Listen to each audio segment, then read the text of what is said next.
The story started with our protagonist Julia directly being asked where his dad was right now. He was just a first-year high school student, and now he was sitting in the living room, face to face with a bunch of scary-looking men wearing black suits and sunglasses. They had a fair share of scars on their cheeks, which clearly means that these are the type of guys not to get involved with at all. He replied that he didn't know where his father was at all, as he just got home himself. The guy showed him a card he found on the table which said something that pissed him off, enough to cause him to tear it apart. The card said that Yuya's father had run away. Not only that, but he also left his own son behind by himself, as he continued to curse him for being a bad father. Yuya thought there was really no way to know what might happen in life, which was his father's motto. His father was the type to keep researching on making a new product which could become a trend later on. But he was always one step behind, because of which all his debt kept piling up. On top of that, the thing that was even worse in his household was that his mother was in love with his father. She retained her beauty, and even if she was with Yuya, people used to think they were siblings. He felt a bit proud of his mother for looking young at that age, with brilliant cooking. He asked her why she married a useless man like his father, to which she answered that she was in love with how his father always kept working hard on one thing to another, even if he was a failure. Yuya could understand how love could make people blind, and he looked upon those who worked their hardest with nothing but respect. But his father had already broken his threshold to gain his respect. He felt a bit guilty for being in his current situation and not talking to them about it before. He asked the scary guy, Taka, about how much money his father borrowed from him. Taka got angry at first, but calmed down because he knew there was no point in getting angry at Yuya. He then politely told Yuya that the debt was 30 million, which was just too much even in hearing for a high school boy. Taka stated that Yuya's father kept borrowing money again and again to pay back the money he borrowed, and it was how his debt kept growing as well. Yuya was actually not afraid of Taka and other guys, because he had known him since he was in primary school. Even though Taka looked like a tough guy, he was actually a kind person to him who gave off the vibe of being an older brother to him. Taka tried to think of how he could pay 30 million, but all his savings were like just a drop in the bucket for such a huge amount. Taka was damned at Yuya's father's behavior of leaving his own son like this and leaving it all up to lawyers. He couldn't think of just how far he went to shame himself like that, as Yuya recalled his memory when he returned home only to find out there was nobody at home, except a card left for him saying the same things of leaving him and resting the matters at the hands of the lawyer. Taka told him that it was truly a miracle that he was brought up just fine, even after being raised by such a nasty couple. Then Taka mentioned it was himself who was the reason for Yuya's good growth. Yuya agreed to him, admitting that he indeed learned a lot from him, since the others around him were all useless. Taka asked him what Yuya planned to do from now on about this situation, and stated that this time he couldn't lie to his boss this time, so he won't be able to cover up for Taka. He informed Taka that he might end up having to take him with them. Taka could understand what they meant, and what it would be since he had no other way but to shoulder the debt which his no good parents left on him. He hoped it might be in a more respectable manner, but either way he could feel like this was where his life ended as himself. Taka then held his shoulders and assured him that he would persuade their boss to have Yuya work under his wing. Taka was truly concerned about him, and wanted to do everything in his power to make sure Yuya got to live a proper life. Yuya was glad to hear that. Then others behind Taka vouched for him as well to take it easy, and not become an uneducated person like them. They made sure to let Yuya know that the best thing for him was to stay like he was now, as a high school student. After the talks were done, Taka suggested they should now get going, as they promised to show him the best dojo they could do. Then the bell of his house rang, and he went to open the door to check who it was. When he opened the door, he was left shocked to see that Ki was in front of him right now, and she claimed to have come here to help him with a smile on her face. He was lost in her beauty, as it happened to be that she had long straight black hairs, eyes like pearls, and an immense beauty which could put even the magazine models to shame. She was like a goddess who had come out from a painting in front of him. He still couldn't believe that the Hitotsuba kid was here talking to him. She was as cute and sweet as she looked. He doubted if there was a single student at his Meiwade private high school who wasn't fawning all over her. She was such a beauty who won the Grand Prix at the National High School Girls Miss Contest held last year, so she was basically known as the prettiest high school girl in Japan. With her mature looks and perfect proportions, her occasional smiles were like the smile of a goddess, which captivated not only men but women as well. He was also among one of those who admired Keed, so having to see that Keed knew where he lived, He couldn't help but wonder how this happened since they had never spoken to each other. She asked Yuya what was wrong as he was just looking at her without saying anything, with his face all red. She asked him if he caught a cold, to which he answered that he didn't have a fever and was all healthy. He then took off her shoes to come closer to him, only to check his temperature from up close. She asked him to stay still and put her hand on his head to make sure he was okay. He turned more red than before, and she could feel that he was a bit feverish. She asked him if it would be better if he went to the hospital, but he told her he was really fine and she might be imagining his fever. He then straightforwardly asked her why she came to his house and what exactly did she mean by saying help him. She then asked him to let her come into his home, but he was afraid to let her come. He wanted to decline her politely because there was Taka and his crew inside there. He knew they were harmless inside but scary on the outside, so he thought that someone like Keed might faint from seeing such scary people like that. Suddenly, what he was scared of happened as Taka himself came to the door. Taka asked Yuya if he could get a guest, and told him that they would need her to leave for now because of his busy schedule regarding the problems. He was startled by such a bad timing of events, as he didn't want Taka to come here at all. He already wanted to ask Keed to leave, but then one of the guys recognized Keed. The guy asked her if she was from the Hidetsuba family, and he was glad to see how cuter she was in real life than on the internet. Taka asked the guy if he knew the young lady, to which he informed Taka that she was Hidetsuba Keed, the prettiest girl in Japan. Keed smirked after hearing that. Then she spoke up asking Taka if he was Yumichi Takashi, which was actually his real name, and furthermore she added if calling him as the lieutenant of the Haratsu Syndicate would be more appropriate. And after hearing this, Taka was left in a bit of shock with his fingers shaking a bit. All of them wondered how Keed knew about Taka's affiliation with the syndicate, and on top of that, even his position there. He couldn't imagine Card having a background with connection to that bloody side of the world with dark sides, while Taka was left in a turmoil. He tried to keep it calm, but got a scary look on his face. Yuya asked Taka to calm down and not to make that face. He reminded him of the time when Taka shot gifts in the events for the sake of making children happy. But they got scared of his scary face and told himself to be gentle even more from now on. He told Yuya it was a different story now. Then he went to Keed. He asked her in a strong voice about how she knew about him. He could see that she was wearing the same uniform as Yuya, meaning that they were in the same high school. He asked her who in the world she was, to which she just smiled back at first. She introduced herself to them and stated that she wouldn't mind him not remembering her. Taka got angry, so he yelled out at her, forgetting things she should not know. He told her not to think lightly of him, but Keed went on further with her words and called Taka a simple-minded baboon. She went on further with her insulting of Taka, and she even made fun of how lame his necktie was. Whereas Yuya was shocked and worried to see Keed going so far as to talk back and insult Taka with a smile on her face. He was aware that even if Taka was a very capable person in his job, the type of job he had was not meaningful to be involved with. Taka laughed it out then in a scary voice. He said her tongue was sharper than her looks, but if she weren't someone Yuya knew, he would have punished her heavily by now. He assured that he was just letting her off easy this time, while he was indeed staggering with tears in his eyes. The reality was that Taka wasn't as tough as he seemed, and Yuya could understand how he must be feeling on being insulted that bad.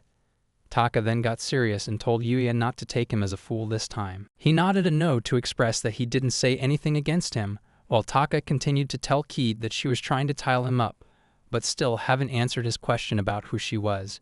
She then took the name Hidatsu Yokairo and stated to Taka that the name might be familiar to him. It seemed that Taka had not only heard of it, but he was sweating harder than before. He was scared to hear the name of the chief of the National Police Agency's Investigations Bureau, so he asked her if that was her father. She told him that wasn't the case, but Yokairo was her uncle who very much doted on her just like her father. She then threatened Taka by saying that if she were to ask her uncle for a favor, he would even abuse some of his authority to do what she asked. Taka was aware that he couldn't do anything against her, so he asked what she intended to do with them. She stated it was simple, that she wanted them to lay off their hands from Yuya, and in exchange, the amount of money his father borrowed including the interest, means a total of 36,067,977 yen would be transferred to him at a later date.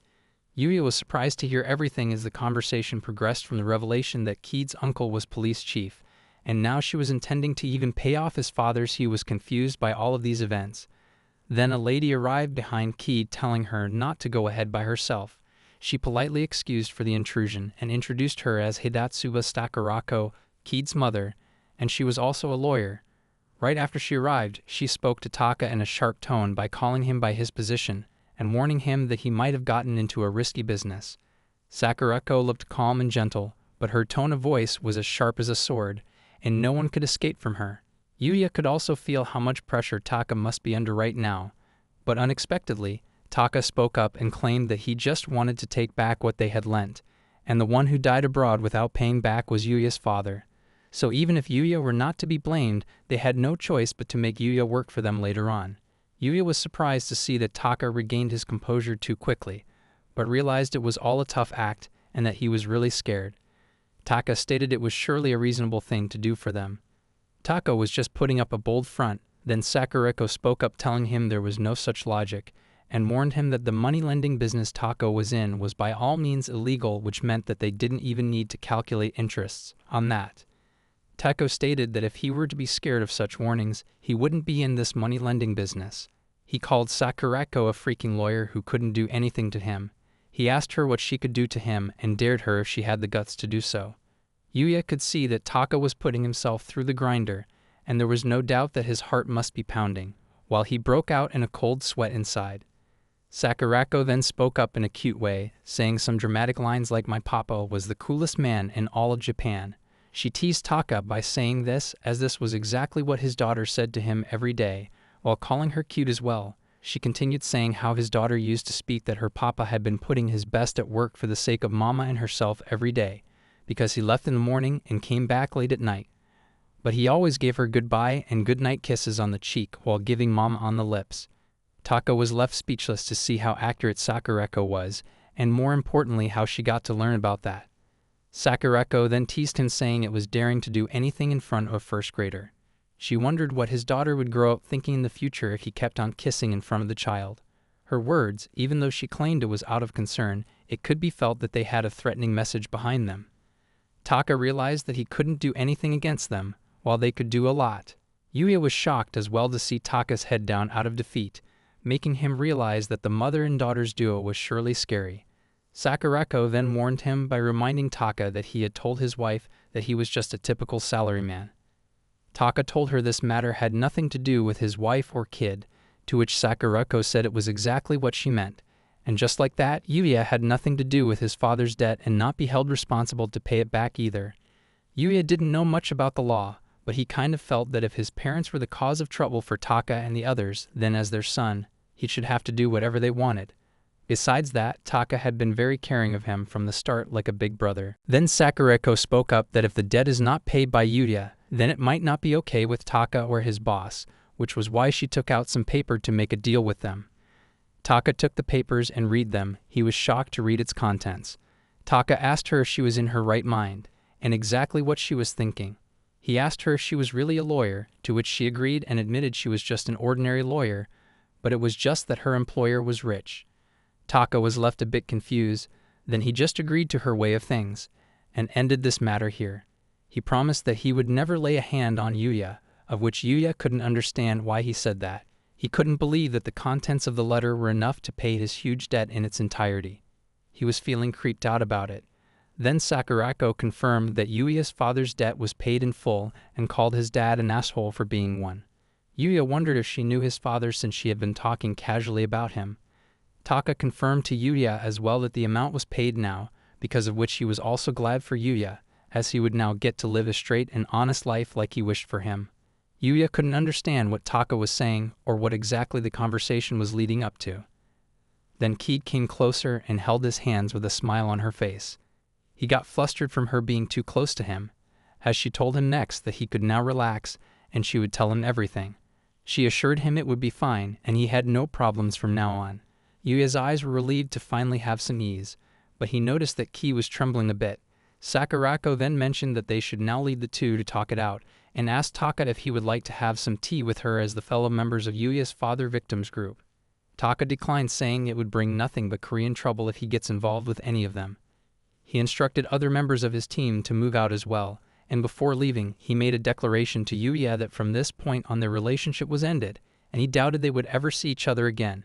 He asked him to take care of him, while Yuya could understand that Taka was trying to play it cool, but he knew where Taka lived.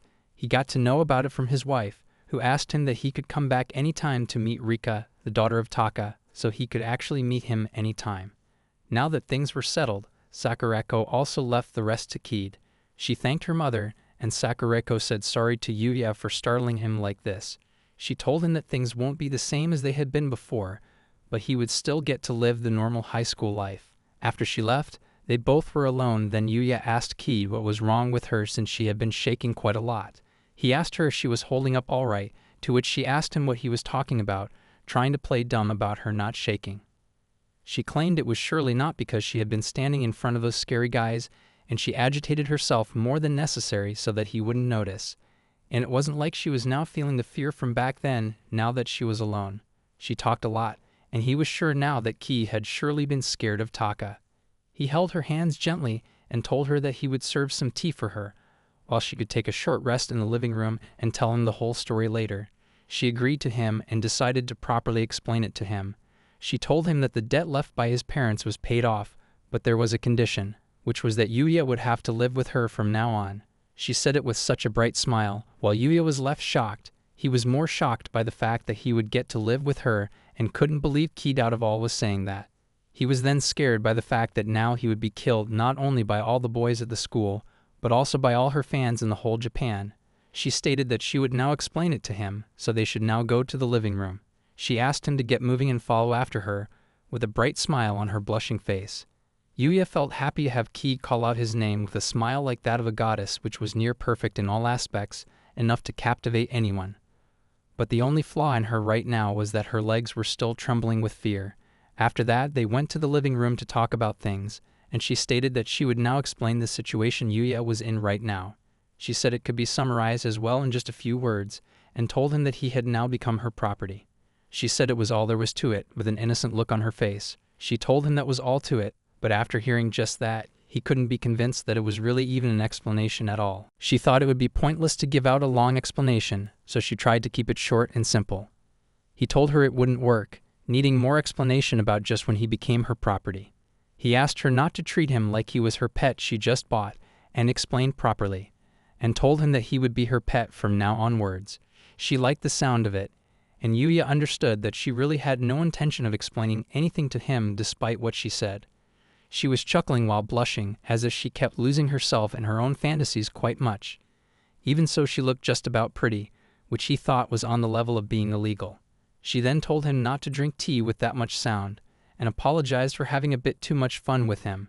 She then continued to tell him why he became her property, and told him that it was obviously because of his father, who came begging in tears to her mother. He did so because his father and Kid's mother both knew each other from long, since they had the same elementary, middle, and high schools, like friends with an inseparable relationship. She had heard rumors about his father being useless, but ever since their high school graduation, they had never contacted each other. Then a month ago, he suddenly contacted her and asked Kid's mother to help him. At first, her mother wanted to refuse to help him, because no matter how inseparable their friendship was, he got into trouble because of himself. Sakurako told her that Yuya's mother, who was always cheering for his father, was as much guilty. He couldn't understand what his piece of shit dad was thinking, and felt that once he returned from overseas, he would beat him up until he was satisfied. However, his father then cried and asked Sakurako to at least save his son. Yuya was moved to hear that, and Ki continued to say that his father said that Yuya did nothing wrong, and unlike him, he had a lot of potential, not wanting for his future to be ruined. His father said all of that while crying in tears. Yuya could understand the situation, but he wondered that Sakurako still had no reason to agree to help his father, and this might even add fuel to the fire. Because to Kid's mother, he was just a random boy, so a hastily request would mean nothing but a shallow request. Kid then stated that he might be wondering why her mother decided to help, to which she claimed that the reason was because she selfishly asked her for it. His heartbeat fluttered by hearing that, making him nervous. He asked her how it was related to helping his father, because it was still someone else's debt they were talking about. He had always been an honest and obedient good girl who never once acted selfishly. And just like that, her parents and grandparents were overjoyed when their adorable only daughter asked them for something selfish for the first time. They were so happy that they even made celebrations for that. Yu was a bit dazed by the fact that she straight up called herself an honest and good girl, but decided to ignore that. He figured her family must have a considerable lack of common sense, being overjoyed over their daughter being selfish. She then informed him that she actually had two selfish requests, among which the first one was that she wanted to help Yulia because it was natural since he had done nothing wrong. She didn't really care about his parents, but couldn't just overlook his suffering because of their deeds. He couldn't understand why Keed was concerned about someone like him, and he had his doubts even if he was extremely happy about someone being there to worry for him. After that, Keed moved on to tell him about the second request, which was for him to become her property, which was indeed her most selfish request ever, no matter how he would feel. She declared that she wanted to live with him. He was surprised by the sudden bombshell dropped on him and understood things even less than before. He told her it was going way past being selfish and directly telling her parents about living with him. Straightforwardly meant that she was proposing or confessing to him. She was a bit nervous to say it, but managed to let him know that she wanted to be with him, with a cute expression on her face. Yuya felt extremely unfair to see how cutely she was telling these things to him, like a goddess, and hearing this from her would bring about just any man down. So she continued to tell him the rest. Then her father went ahead to prepare the check, while her mother contacted his father to decide on some paperwork. He opened the documents only to be surprised by finding a written pledge inside it. It stated that Yuya's parents had approved of him living with Keed and him being adopted into Hidatsuba household when he turns 18 and graduates from high school. Furthermore, after the commencement of the cohabitation, Mr. and Mr. Yoshizumi would be permanently banned from having any kind of contact with their son, Yuya. His expression turned pale to hear that, and he shouted out loud on what the hell just happened to him. He would now not only be living with Keed, but after graduation, they would also get married and he would be adopted into their family. He couldn't believe that high parents actually approved this, but the fact that they had already signed on it showed both of their responses in favor. He could even guess how his mother might be happy about it, as he felt bad. Keed assured him not to worry about anything because she intended on providing for him. But since he had a good heart, she knew that he would feel bad for her taking care of him. So after he gets adopted into the Hidatsuba family, he would work alongside his father's side and eventually become the president of the Hidatsuba group, which was also agreed upon in advance. He couldn't understand just what was going on with this parent and child, and his parents were one thing, but the Hidatsuba family was completely on another level. They hadn't even met him before, and already allowed him to marry their one and only daughter, as well as to make him their next president. No matter how much he thought about it, it was really mind-blowing to even imagine. She confirmed it again for him that his parents had already given their approval, so he didn't have the right to refuse anymore. She reminded him that if he tried to refuse it, he could guess what would happen to him. And he also had a bit of general guesses of him possibly becoming a slave as an employee of the Hidatsuba group, or he would be sent underground like in the world of Manga, where he would never be able to see the light of the day until he died.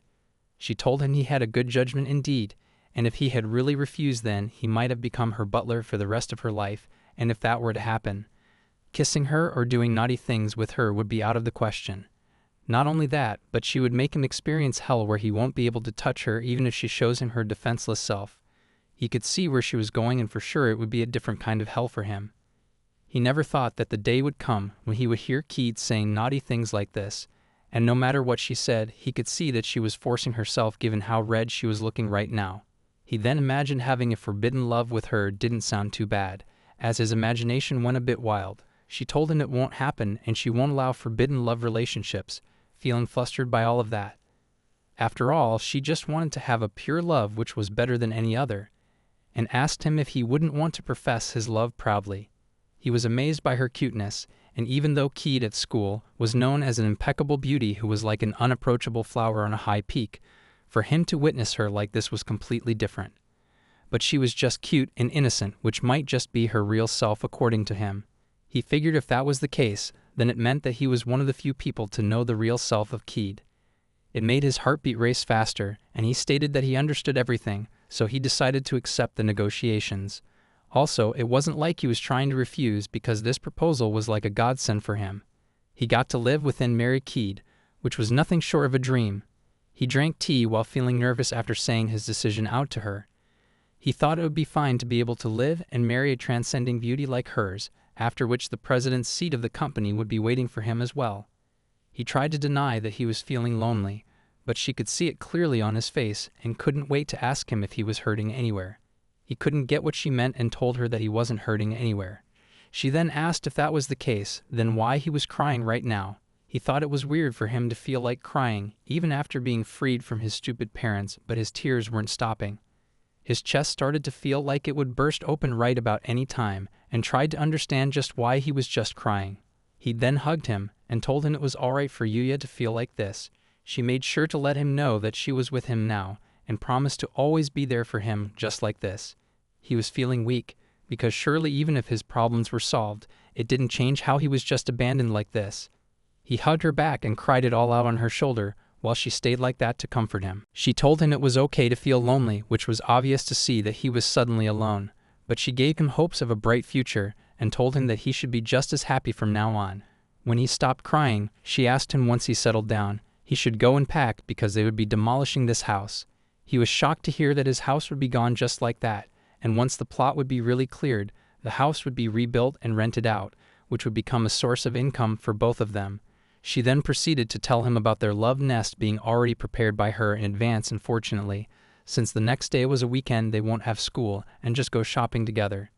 He couldn't get hold of everything she was saying to him, and as he calmed down, wiping his tears off, he was a bit unsettled to think that he might have his hopeless father's traits along with his blood, because he just made a life-changing decision on the spur of the moment. She then told him about Hiratsuba Electrical Appliances, which would have their 100-year anniversary, and they were big enough that Japan boasted about it to the world. They didn't only manufacture household appliances, but also went on to venturing other areas such as renovation services, electrical vehicles, infrastructure development, and so on. Their business was expanding continuously on a global scale, making them an extremely distinguished leading firm than anyone else. Her father, Hiratsuba Kazuhiro, was the fourth generation to lead it, and even though it was an old-fashioned hereditary system, he often said that they should pierce through all the difficulties with efforts, and it was decided already now that you would be following in her father's footsteps. She told him to be prepared, while he felt like it was a death sentence for sure. He understood that going out in the society needed one to be diligent every day, but he couldn't believe that they would just tell a high school freshman to work hard in order to become the president of one of the most renowned enterprises with tens of thousands of workers. She stated that he might understand better once he entered the university, but a public university would be good as well, although she was too thoughtful on that to make sure he won't go to a private university. He told her that he won't be able to work at his father's place if he goes to university. She asked him if he intended to waste his time at some part-time job or some circle while he should be spending time by her father's side learning various things. He felt like he was being stabbed by her sharp words, and he knew that Ki was already having many delusions about him. She then held his necktie and told him that he should just focus on her. She knew already that he was a hard worker, and promised that no matter how unique his fetishes were, he could expect her to meet his expectations, as she came closer to tell him that he must never do it with other girls ever. He felt like he would collapse from having a beauty so close to him, while she winked at him. He agreed with everything she said, and asked her why she wanted to help him because he thought that they didn't really know each other. She agreed to him that they had barely talked at school before, but she had been watching him for a very long time. He was a bit astonished to hear that. Then she continued to tell him that she used to watch his after-school soccer practice. Soccer was one of the things he had played from his childhood till now, and on a certain day of the summer she was just passing by, when her eyes fell upon him practicing hard even if the sun had already set, and everyone had returned home as well. She then kept watching him day after day, earnestly kicking the ball at the goal with an expression to never give up, which he didn't use to show much aside from the practice. When she saw him, she thought that he was a different person from her, who could put his heart into something and give it his all. After that, something interesting happened, which was that she fell for him before he knew it. And from that day onwards, she always kept rooting for him while praying hard for his hard work to be rewarded. But her prayers didn't reach, because his hard work was not rewarded. He remembered sadly as well how he dreamed of making it to nationals, but in the end, his team was eliminated in the third round of the district tournament. His daily practice didn't bear fruit, but the more interesting thing for her was that, even after the defeat, Yuya didn't lose hope, and the next day he was kicking the ball all alone as usual. Even though she thought that he might rest for a while or stop practicing alone, he kept working hard at it. She was in love with how he didn't give in to despair, and had a strong heart proving in her eyes just how amazing he was. She admitted to him that her heart became glued to him, to which he felt a bit bad to tell her that he was not really that splendid of a person. But she said now no matter what he said, she had already fallen in love with how he put his heart in things he did. She decided to take her measures to make him hers before someone else notices his charm and takes him away. She wanted to make sure he would only look her way as she reached out her hand to his face. Meanwhile, he was thinking that Keed had been chosen as the cutest high school girl in Japan, and thinking of it made him overjoyed. He couldn't believe that she was charmed by him kicking a ball like an idiot every day. Teed had been watching him from afar and fell in love, yet he didn't know anything about her. He knew that if he were to be asked whether he liked her or not, his answer would be that he doesn't know. He sat her down and said he understood her feelings, and let her know that he was indeed very happy to receive a confession from a beautiful girl like her. But he stated that he didn't know much about her, which was why he couldn't respond to her feelings right now. Keed heard him and told him it was fine. She had expected this much from him. She could understand that apart from her outward appearance, he didn't know her as Keed, so it was okay that he couldn't give an answer to her. She was happy to have that answer from him, which skyrocketed her favorability. He could see it was appropriate to say that outward appearance mattered. But even more, one needed to know a person to fall for them. At minimum, his criteria were to have fun being with his partner, making sure whether they would stay with him or not, and if they would properly look at his inner self and be understanding of it. Relationships which started dating because of appearances collapsed in no time, and as for him, he didn't want to go through that. She then giggled, saying that her methods, even if they were forceful, they were successful in removing the obstacles between them. She knew he couldn't understand, though, that one could also make another day "I like you" and kiss them just like that, as she fell into her fantasies again. With seeing her being live-dovey like this, Keed's image in his mind as the precious beauty was ruined. However, he was glad to be able to start understanding her a little more now. He told her that she indeed had quite a gap between the way she acted at school and home. She then pointed a finger at his face and told him that every person wears a mask, which applied to himself as well. She mentioned whether he was doing it unconsciously or not. The Yuya at home and the Yuya playing soccer were like different people. She then asked him which one of Keed's nature was an act or her true self. He thought about it and said that both of them were good in their own ways, and he couldn't really just draw a conclusion based on which one was her true self, because he didn't know much about her in the first place. But if he had to go with what she said to him up to now, they could understand each other gradually. The composed Keed was a cool and dignified girl, while being reliable as well, which he liked, whereas the gap between her cute self, who kept laughing while being immersed in her own delusions, making a sloppy face, getting shy and going bright red, was cute indeed as well. She was excited to hear that, and answered that she also wanted to know more about him, such as his favorite food, the type of girl he liked, his fetishes, and the situations he liked, and other things as well. She said that she should give it their best, and tried to whisper something in his ears. But he stopped her midway by putting his hand on her lips, and said that they should leave the rest for later and get to know more about each other first. She was like tossing a bomb the moment he got a bit defenseless. He figured that he couldn't catch a break while dealing with her. Moreover, she said that with a flushed face while slightly averting away, which was exactly why he was a bit troubled by her cuteness. For him, everything about her was unpredictable, leaving him wanting to doubt her. He told her that this was enough joking around for now, and they should get to packing soon. She told him to get just the minimum amount of luggage, then they would get to move. He asked her where they would be moving now, to which she told him it was obvious that they would be moving to their love nest. He was left in shock to know that they would really be going to live under the same roof from the same day. After that, they were in the imported luxury car around 9 p.m., seeming to be going somewhere. The car's owner was obviously Keed, who was sitting next to him. Her face looked completely changed from a while ago, as if it was so dignified and beautiful he couldn't help but admire even more, but was too embarrassed to admit this to her. He asked her where this car was headed or where she was taking him, to which she reminded him they were going to their love nest, which her father made sure to pick the best room out of everywhere else. He wasn't doubting her, but he asked again if what she said was a lie earlier.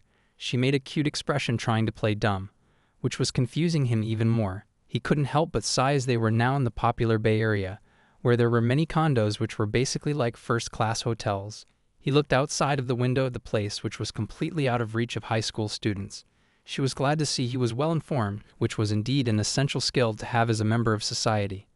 While he had been taking after his dad, who used to always watch television for getting information about trendy stuff, while he'd just read the news between his soccer practice breaks, so he couldn't be sure of knowing a lot. She told him if he could do this much at this point, Then it was good enough for the future, which would also benefit him a lot to work under her father. He assured him not to worry about anything, and she believed in him. He got shy from hearing compliments from her, and looked in another direction to hide his red face. She told him he looked cute while blushing, and in the time they were talking, they had now successfully arrived at their destination. And she told him that this would be their new home. He was shocked to see this building, which was as luxurious as the place he just talked about in the car. He found it hard to believe that he would be going to live in a place like this with Keed, and she told him that their place was on the top floor. She came and wrapped her arms around his, stating they should go now. He was feeling a lot nervous that he needed to try hard just to not faint, from her arms linked to his as they entered the elevator. Earlier he tried to bring his stuff himself, but the driver told him that he would do the task and asked him to not take his job. He was alone with her in the elevator, feeling nervous while she seemed to be enjoying herself.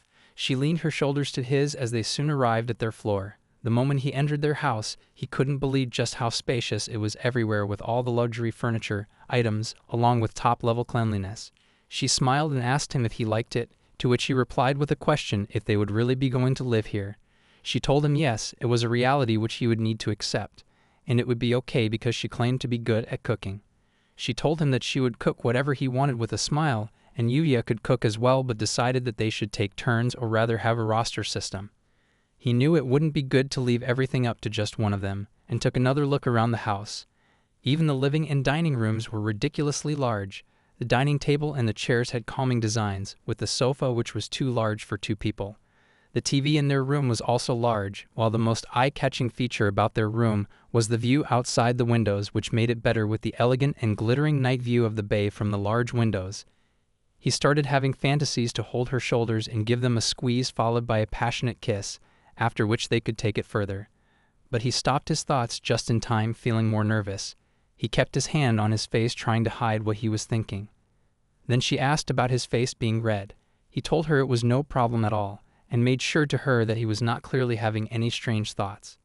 He made it clear that they need to get to know each other better before doing anything. Until then, sexual relationship was a big no.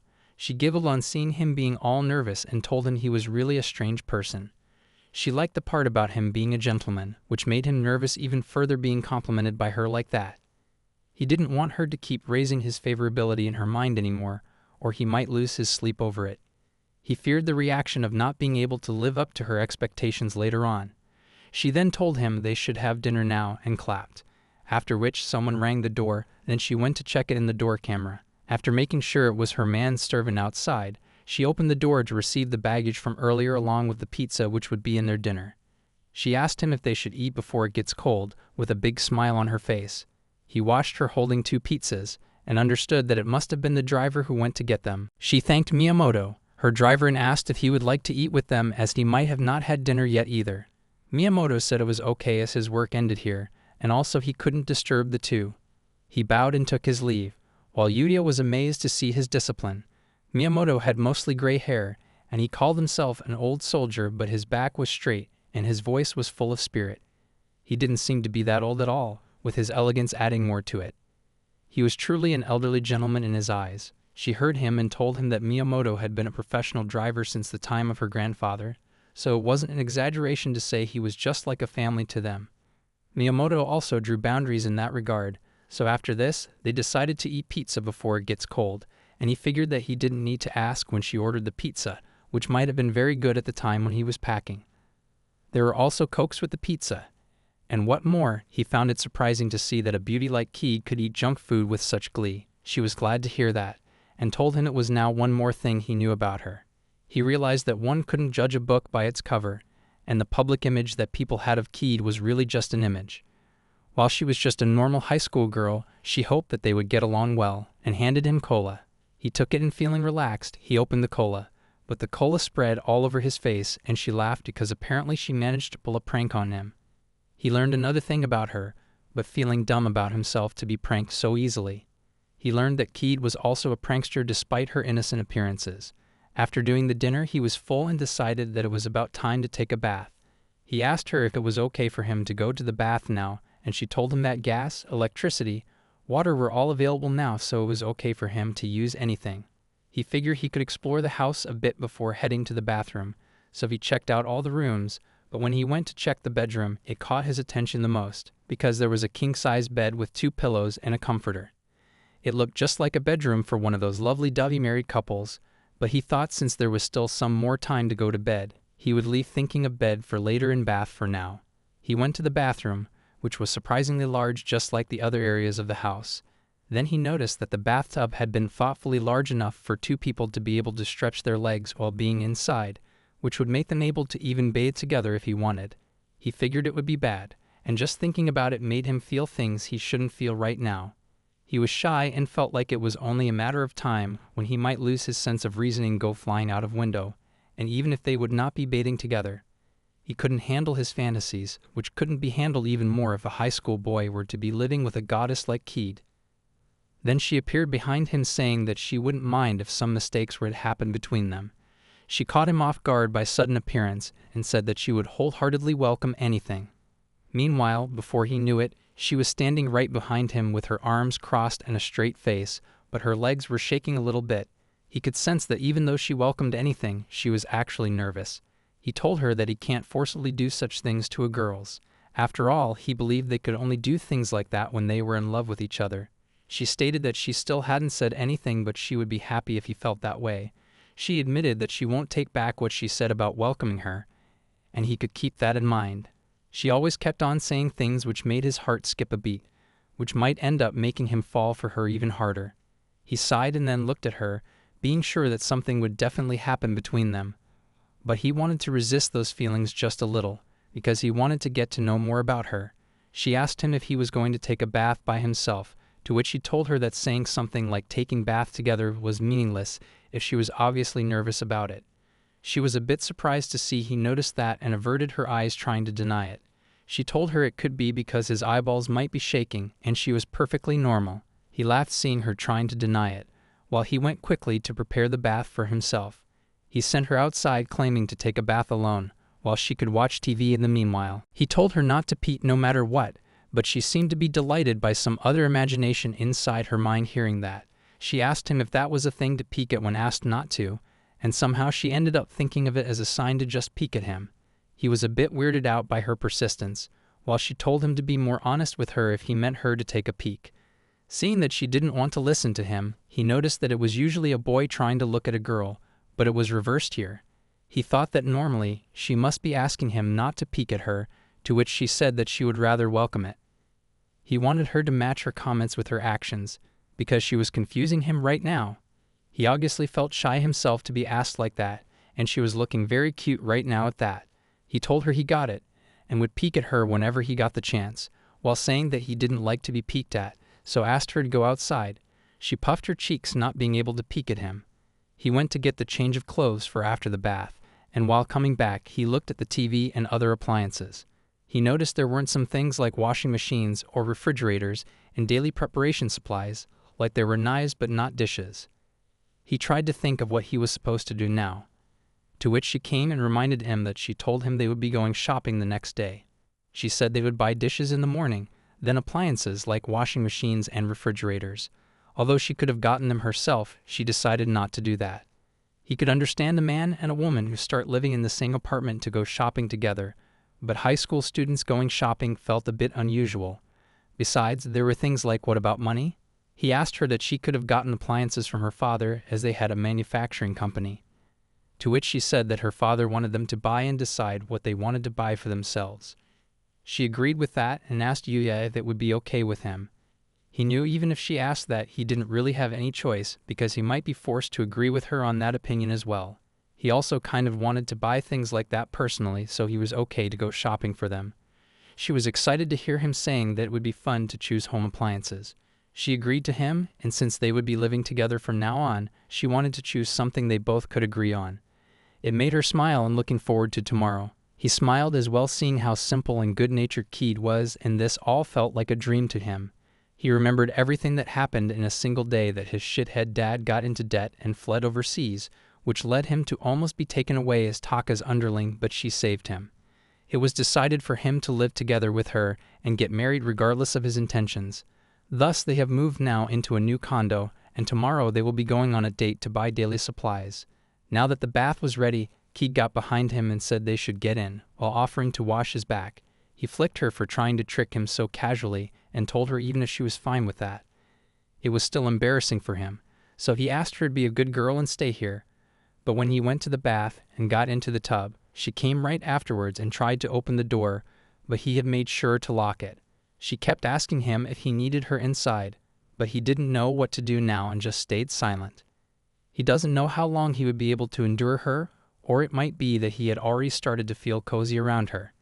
He wondered over it while slowly getting soaked in the warm water and his deep thoughts. He then started to think about what to do about the bedroom problem next. After some time, she asked him why he was insisting on sleeping alone.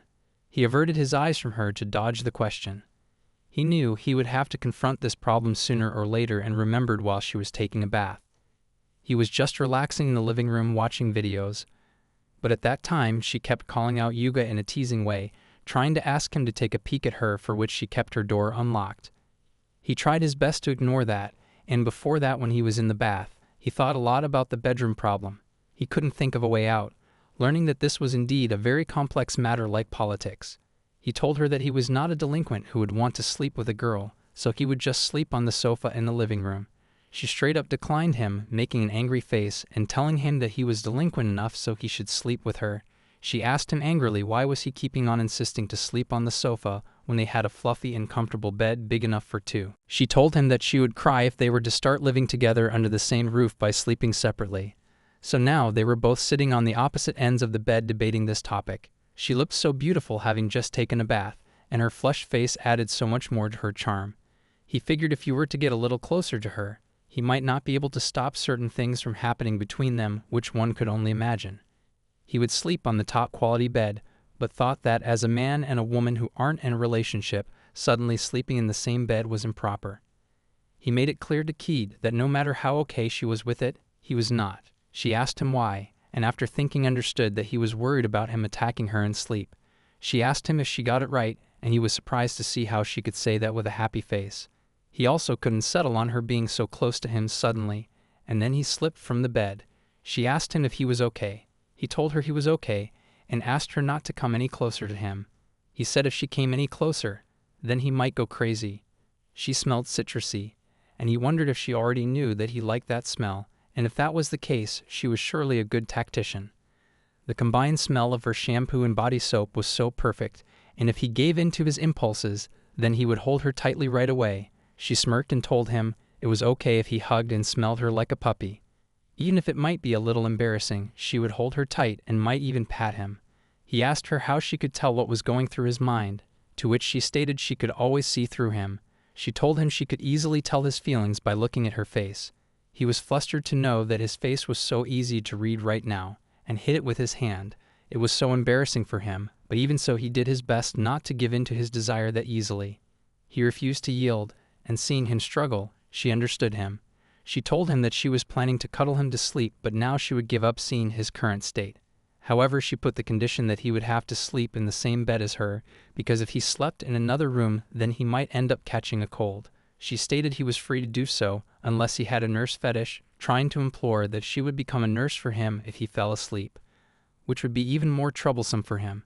She thought it would be good as well, then started thinking, then got lost in her fantasies, yet again starting to smile. She then teased him by saying that she would surely wipe off his sweat, so he should take off his clothes and listen to her obediently. He flicked her, then yelled out not to make up weird fantasies like that. She got back in the moment, and told him she was having a good one and he was terrible to not let her continue, for which she gave Yuya punishment to sleep with her. Yuga told her there should be a limit to how unreasonable she could get. She came closer to him while pouring, and seeing her getting mad, he finally admitted defeat and agreed to sleep on the same bed as her but with distance between them. He wasn't that much of a restless sleeper or hugger, so he thought he would be all right, but if something happened then he would be in trouble. Whereas she stated that she was both a restless sleeper and a hugger, but she would be asleep, so she asked him to forgive her if anything happened. He told her that he would throw her back as mercilessly as he could, and keep that in her mind. She was intrigued by it and told him he was one of a kind to throw her out of the bed. She stated it was what she liked about him. She smiled and looked at him while he looked away from her, being bashful. The way she always said things like that so casually never failed to make him blush, and he thought that the word like was light for her. She told him that she only said it to him apart from her family, that she liked him, so she asked him to never think of it as a light word for her. He understood then, immediately went to sleep on his side. She looked at him with a smile and told him that she would go to dry her hair first before going to bed. She wished him good night, and he wished her back, after which his desperate attempt to fall asleep kept going, but he couldn't do so despite how nervous he was. Even the faint sound of her hairdryer felt awfully loud to him, and it stopped some time later as Keed got back to bed. She was careful not to make any noise and went to fall asleep immediately. The sounds of her breathing were cute to him, and then he felt at ease, followed by closing his eyes while listening to her breathe. He felt that he must have been quite tired because he hadn't slept like this in a long time. While sleeping, he had a dream where he was standing still, and his parents were in front of him, saying it was where they say goodbye to him, and telling him to keep himself well. He tried to stop them by reaching out his hand. He tried to tell them that he also wanted to go with them, then suddenly his sleep broke. He found himself reaching out his hand upwards, and breathing heavily. He realized it was just a dream, so he got up from the bed. Keed was sleeping well by his side while he went outside the bedroom to the living room. He was still scared from the dream and feeling heavy in the chest. No matter how good of life he was living now, he couldn't get past the painful fact that his parents abandoned him. However, Keed came and saved him, leading to both of them living together before he knew it. This was an establishment which he knew wouldn't disappear like his parents.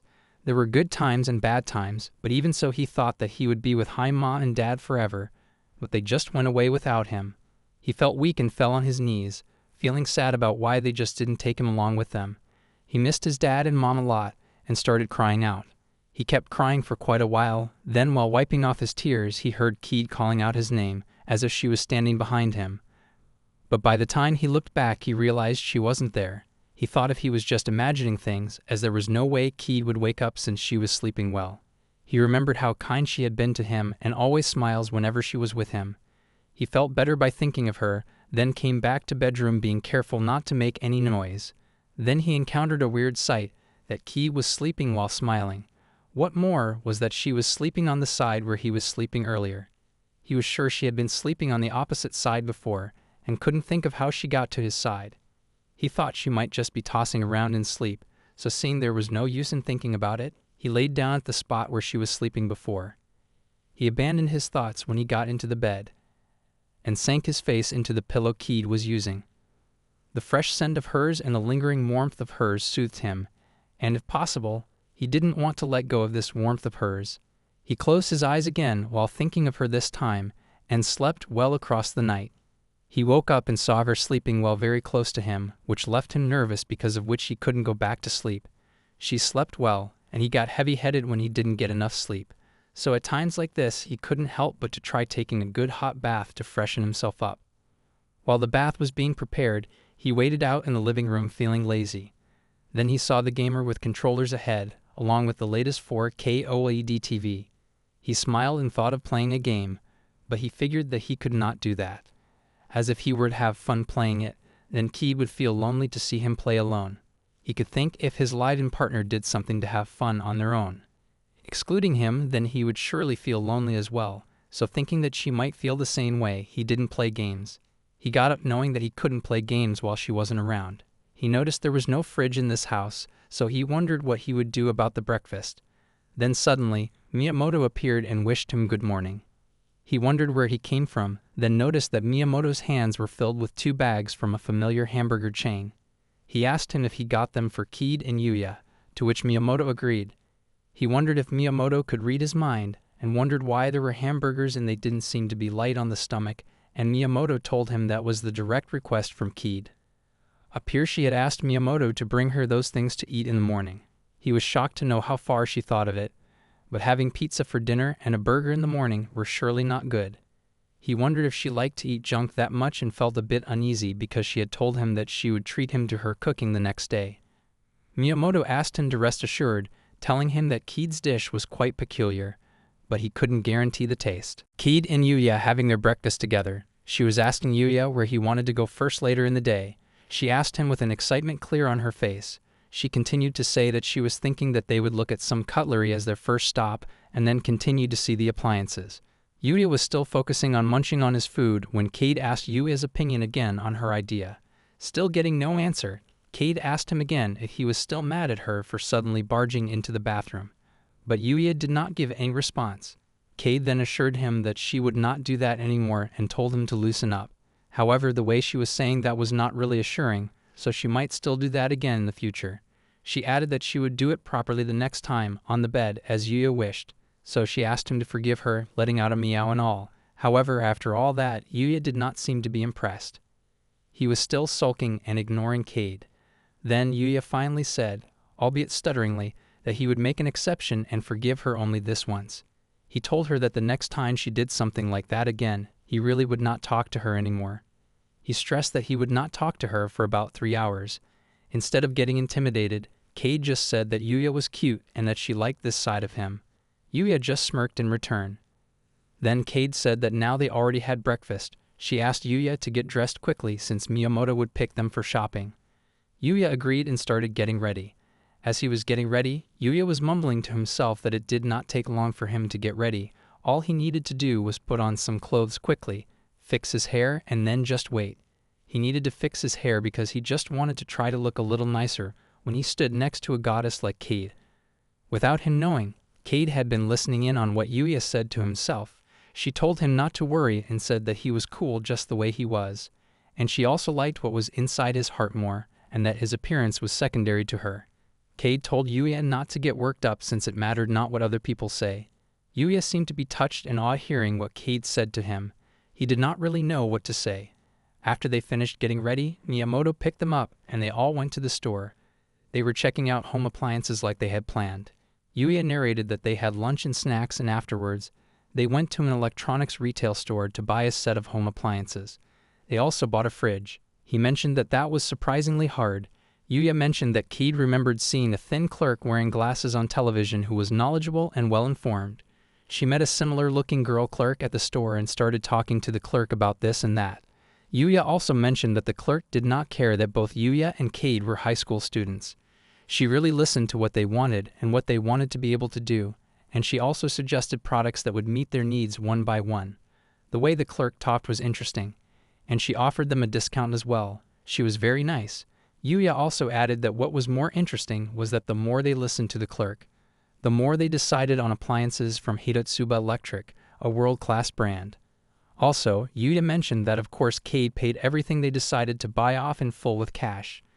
Cade informed that her father entrusted her with funds, but she had to report what home appliances they had bought. She also said to the clerk that she would mention her name when she did the report and asked the clerk for her business card. The clerk of course said yes, seemingly a bit nervous and very elated at the same time.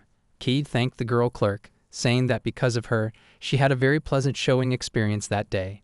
She also told her that she would be sure to let her father know about the clerk.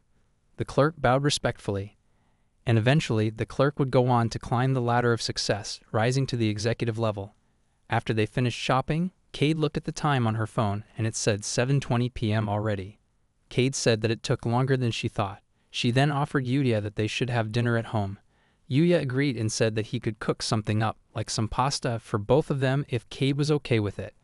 Cade asked Yuya if he was going to make the food, making sure about what she heard. Yuya said absolutely, and he mentioned that he did have a craving for her cooking, but it did not have to be that day. There would be plenty of opportunities in the future for that. Cade excitedly agreed to what he said. She said that she would show him her skills in cooking the next day, so she told him to be prepared. Then Yuya said that since that was decided, he asked her to hurry up so they could meet up with Miyamoto and go to the supermarket. Cade agreed and said that she really could not wait for Yuya's cooking. Back at their place, Cade was trying the pasta that Yuya had cooked. Cade said that the food was good, even asking Yuya if he was a genius. Yuya laughed after hearing that.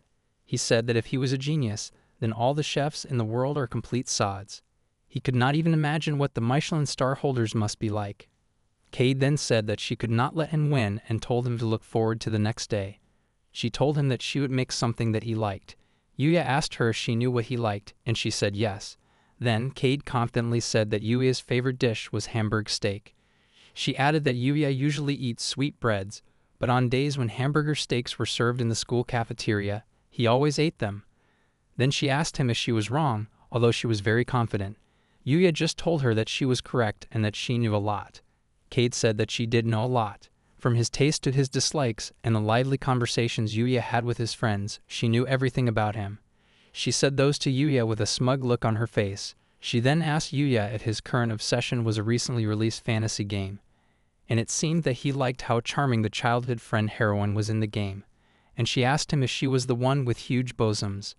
That question on top of what Keid said made Yuya flabbergasted. He was speechless. Then, as they were drinking their tea, Keid got serious and told Yuya that she wanted to ask something to him.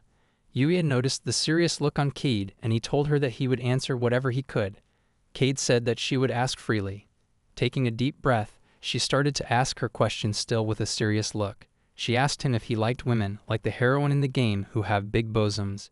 Yuya seemed surprised by her question. Keid then went on to say that she herself thought that she did possess big bosoms, and that she did not think she was losing compared to everyone else. She then asked Yuya if she was unattractive, and mentioned that she was voted the prettiest high school girl in Japan that day. She covered her face with her hands, feeling insecure. Then Yuya said how she thought that she was unattractive. He told her that he was one of the people who admired her. He thought that she was a cool person who also had a playful and talkative side. She said that literally everything she did is cute, and the fact that she tried to seduce him whenever she got a chance, and then ended up blushing like a peony was so cute beyond words. Yuya mentioned that when a girl like her said that he could do whatever he wanted to her, a normal person would not be able to stand it. Yuya told Keid that all men like big-chested girls, and he warned her if she played too much, he would seriously attract her. Not feeling intimidated or scared, Keid just said that if it was with him, she would seriously be okay with that. She added that once Yuya really comes to like her, she would not go easy on him either. Seems taken aback, Yuya asked Keid what it was like when she went all out. Keid said that if she went all out, she would not let him sleep the entire night, and told him to just keep it at that. Then, Yuya ran away to the bedroom, hiding under his blanket. Keid mumbled to herself that he got away again this time. The next morning, Yuya woke up and got ready for bed. He dressed himself in his uniform and prepared lunch for both him and Keid. When he looked at the time, it said 6:32, and it was time to wake Keid up. Throwback to the night before, Keid went to Yuya's room and told him to go to school together on the next day. He was laying on his bed and closing his eyes. Keid's reason was that they lived together, then it was natural that they went to school together. It would be as if his childhood friend who lived next door came by to wake him up every morning. Yuya thought to himself that it would not be like that since a world like that did not exist in real life, and even if it did, it was against astronomical odds. Yuya told Keid that going to school together would be troublesome, because Keid was so beautiful that she got voted the prettiest high school girl in Japan. Yuya was worried that a mass panic would ensue if she was suddenly seen going to school with a guy. However, Keid saw no problem with that. She said that they had been living together, so she would rather take that as an opportunity to show off. Yuya asked her what exactly she was going to show off and to whom. Keid said that she was going to show off to everyone that Yuya is her boyfriend and that she was not going to give him to anyone. What Keid said surprised Yuya. He was blushing, and Keid noticed that. Keid mentioned to him that he was blushing again like a peony, and that he was a bashful guy. Yuya just turned his back on her in return. He said that even if Keid said those things, he would not go to school with her. More like he couldn't because he said he did not want to die yet, but then he told her that if she wanted to go with him, she needed to wake up in the morning because he would not be waking her up. Keid exclaimed, grabbing Yuya's blanket, that he was cruel. She said that they slept on the same futon, so she asked him to wake her up since he knew she was not a morning person. Yuya said that he was aware of that, but still, she should wake up by herself. Turns out, Yuya got up early that morning just so that he would not have to go to school with Keid, but if he let her sleep any longer, she would be late. Yuya seems to still have some conscience. He went on to check on Keid, seeing if she was still sleeping. He went into the room, asking if she was awake. Keid was waking up from her sleep at that time, but she was still half awake. Yuya told her that she would be late if she did not wake up soon, giving her a soft tap on her shoulder. Keid said, still sleepily, that she was going to get changed, but then she put her hands up towards Yuya and told him to undress her. Yuya was so shocked. He was surprised by how she was reacting faster than him, even though she was not fully awake yet. Keid ordered Yuya again to undress her. If he did not help her get changed, she would end up being late, and she asked him if he would be okay with that. Apparently, Yuya had caught on to what Keid was doing. She was doing this on purpose because he noticed her eyes, which seemed drowsy just moments ago, turned shining brightly. And she got a grin on her face too. Yuya thought to himself that this is a bit annoying, though he did not mind that she was good at teasing. But if she did that to him, he would pay her back double. Then he grabbed her hands and told her he would get her undressed and told her to throw her hands up. Kate was shocked. She was blushing so hard, but she still said okay nervously. Yuya began to undress her, albeit very nervous. He was giving himself a pep talk inside his head. He was reassuring himself that it was no big deal. He was just going to undress her quickly and turn around in a snap. That would keep him rational. When Cade's shirt was already off, Yuya got very shocked when he found that Cade did not wear anything underneath her pajama shirt. All of a sudden, Cade hugged Yuya, asking how long he would keep staring at her, calling him a pervert. Yuya asked her why she was not wearing anything underneath, knowing he just took off her shirt. Cade just laughed it off and said that she did not wear underwear at night. Yuya thought that he would not have helped her undress had he known. Cade asked Yuya if he was surprised by her prank, a satisfied look on her face. Yuya noticed that and thought that her expression was showing the innocent face of someone who wanted to be praised after pulling off a successful prank. However, Yuya felt that it was not a good feeling to let her keep getting him like that. Then he told her that he could not have been more surprised, and he warned her if she went too far, he would eat her up. Kai conceded and said that she would be careful. Yuya then said that he would go to school, so he told her not to be late. On his way to school, Yuya felt that he was already even though the day was about to start. His close friend Shinji greeted him and asked if something happened to him because he looked more tired than usual that day. Yuya and Shinji played for the same soccer team, and he was his peerless partner on the pitch. Shinji was pretty small for a soccer player, but the creative passes he made were just right for Yuya's sensibility. His soft and sweet appearance combined with his friendly personality made him quite popular with the girls. Many schoolgirls confessed their feelings, but Shinji rejected them all and confessed his feelings to the girl he fell in love with at first sight. He and his girlfriend became super famous lovebirds in the school. Yuya greeted him back. He told him that there had been a lot going on. Someone else joined in on their conversation, Nikaido, who noticed that despite all that, Yuya had got a smirk on his face. Nikaido, Yuya's another close friend. Nikaido was also a big name in the school, rivaling Hitatsuba, Cade's family name. Nikaido was the ace of the basketball club she belonged to, even though she was a first-year student. She had an androgynous and beautiful appearance with fine facial features. Her pixie hairstyle combined with her husky vocal sound has earned her immense popularity among girls as the Prince of Manhwa. Even Yuya, as a guy, thought that she was handsome. In addition to that, she was a prodigy with top grades. She was so perfect she could be called a true prince. Yuya greeted Nikaido and told her that he was just mentally exhausted. She told Yuya even though that was the case, he should lighten up more or she would get depressed if he were like that next to her. Shinji agreed to what she said. In the classroom, Yuya was sitting next to Nikaido, and he asked what she was doing. Nikaido was reading a short story from Full Metal Panic. She mentioned that it was interesting no matter how many times she read it, and recommended Yuya to check it out. Yuya explained that the reason Nikaido and him started talking and got close was because they both have the same tastes. Shortly after school, Yuya saw Nikaido, who was sitting beside him, reading a book which was also his favorite light novel. They started talking and got along more because they also liked the same kinds of anime too. Shinji came to their table, asking Yuya again the reason why he was feeling mentally exhausted. Nikaido also added that he should not make a big deal out of it and to just tell them. Then Yuya asked them about what kind of person Kid Hitatsuba was. They were both confused as to why Yuya asked about Kid now when they knew for sure he already knew about her. But Yuya was still adamant. Nikaido would say that Kid was a flawless girl, and she heard that she had got good grades and was pretty athletic on top. She was also a super influencer who went 100% viral when she posted photos and videos on social media. Nikaido also added that during the National High School Girls Beauty Contest, apparently a number of major production companies approached her, but she turned them all down. The reason being that her dream was to just be a normal wife, which made her even more attractive. Apparently, Cade said that in an interview when she won the Grand Prix, Nikaido mentioned that God really loved her. When asked about his point of view of Cade, Shinji said that he did not have much to say since Nikaido had covered almost everything. He would say that Cade was very popular, and it seemed that many upperclassmen as well as classmates confessed their feelings, but Shinji heard that she rejected them all. In fact, Shinji added, he heard that she already had someone in mind, saying that that man was a lucky dog. When asked where he heard it from, Shinji said that he just overheard some people talking about it, so it was hard to say exactly. Then Nikaido asked if Yuya thought that the person was him, but Yuya rejected that thought, saying that Cade was out of his league. Nikaido told him that instead of girls far up in the clouds, he needed to just focus on girls close to him. She also added that no boy in this school was enough for Cade Hitatsuba. In his mind, Yuya completely agreed with her. The school bell rang, signaling it was lunchtime.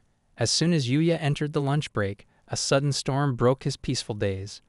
A girl student came barging in on Yuya, asking if it was true that Cade confessed her feelings to him. The girl was Atsuki. Yuya was shocked. He asked her who told her that. Atsuki told him that Cade herself told her. She informed that the other day, Cade told her that she was going to confess her feelings to him, but she had not heard the result yet. Atsuki said when she asked her again, Cade just laughed the matter away. That's why Atsuki thought that she would just ask Yuya directly. Shinji tapped Atsuki's head. He told her that she had to be aware of her surroundings when she asked such sensitive questions. He pointed to Yuya, whose face had gone white. But Yuya said that it was no big deal. Atsuki asked Shinji if he did not want to ask too, and Shinji said that he was indeed curious about it. Then he now understood why Yuya asked such a question earlier that morning. Hearing that, Atsuki got even more curious and demanded to know what Yuya asked Shinji. For information, Akio Atsuki was a girl whom Shinji fell in love with at first sight just after they all started school. She was also Cade's classmate. Yuya accused Atsuki of playing innocent when she was the one who just dropped a bomb. She was the one that started this mess, and then she just wanted to flirt. Atsuki said that she did not want to hear that from the main cause of Cade having the happiest face she had ever seen all morning. Shinji said that he was really curious to see what Cade looked like. Atsuki replied that she had made sure to take a perfect photo of it, just in case something like that happened. She then teasingly asked Yuya if he also wanted to see. In his mind, Yuya admitted that he was very curious about Cade's happiest face ever, but it felt like it was admitting defeat to honestly ask her to show it. Nikaido asked Yuya about what Atsuki asked him earlier, whether it was true that Cade confessed her feelings to him. Yuya was not sure how to answer that. Meanwhile, Atsuki was still badgering him about Cade's photo. She told him that it was a very precious photo of Cade's dreamy smile, and she asked him if he was calm because he could always look at it in the future as her boyfriend. Annoyed, Yuya asked Shinji what was up with his girlfriend. But then again, he still wanted to see Cade's dreamy look. Then Cade's voice could be heard among the other voices.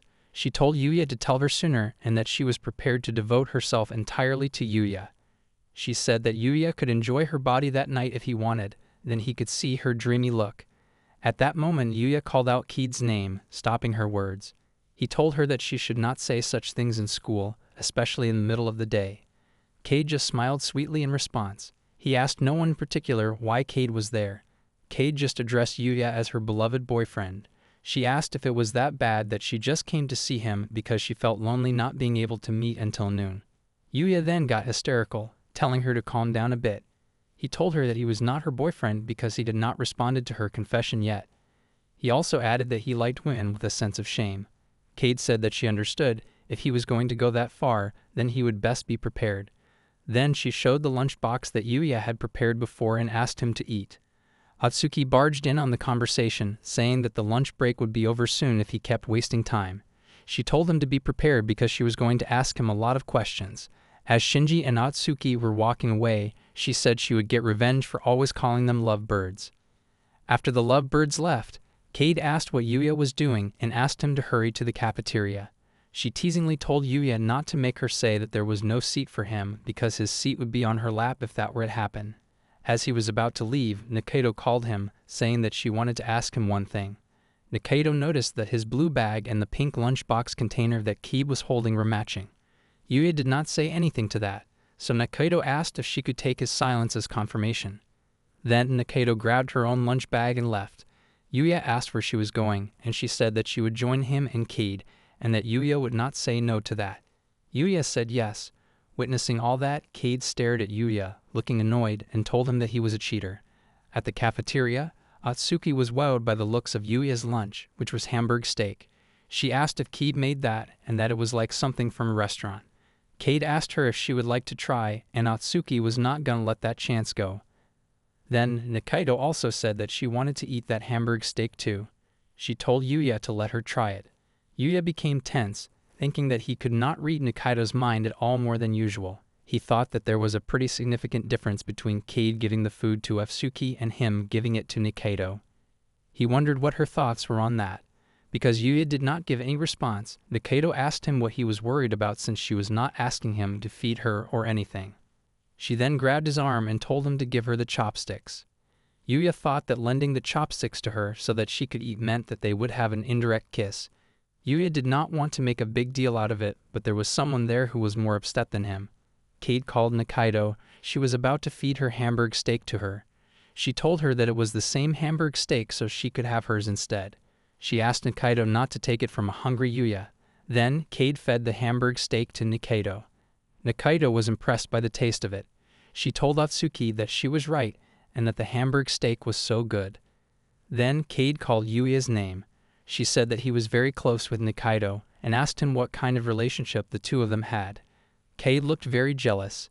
Nikaido answered that question, saying that they were just classmates sitting next to each other, no more and no less. The situation got tense among the three of them.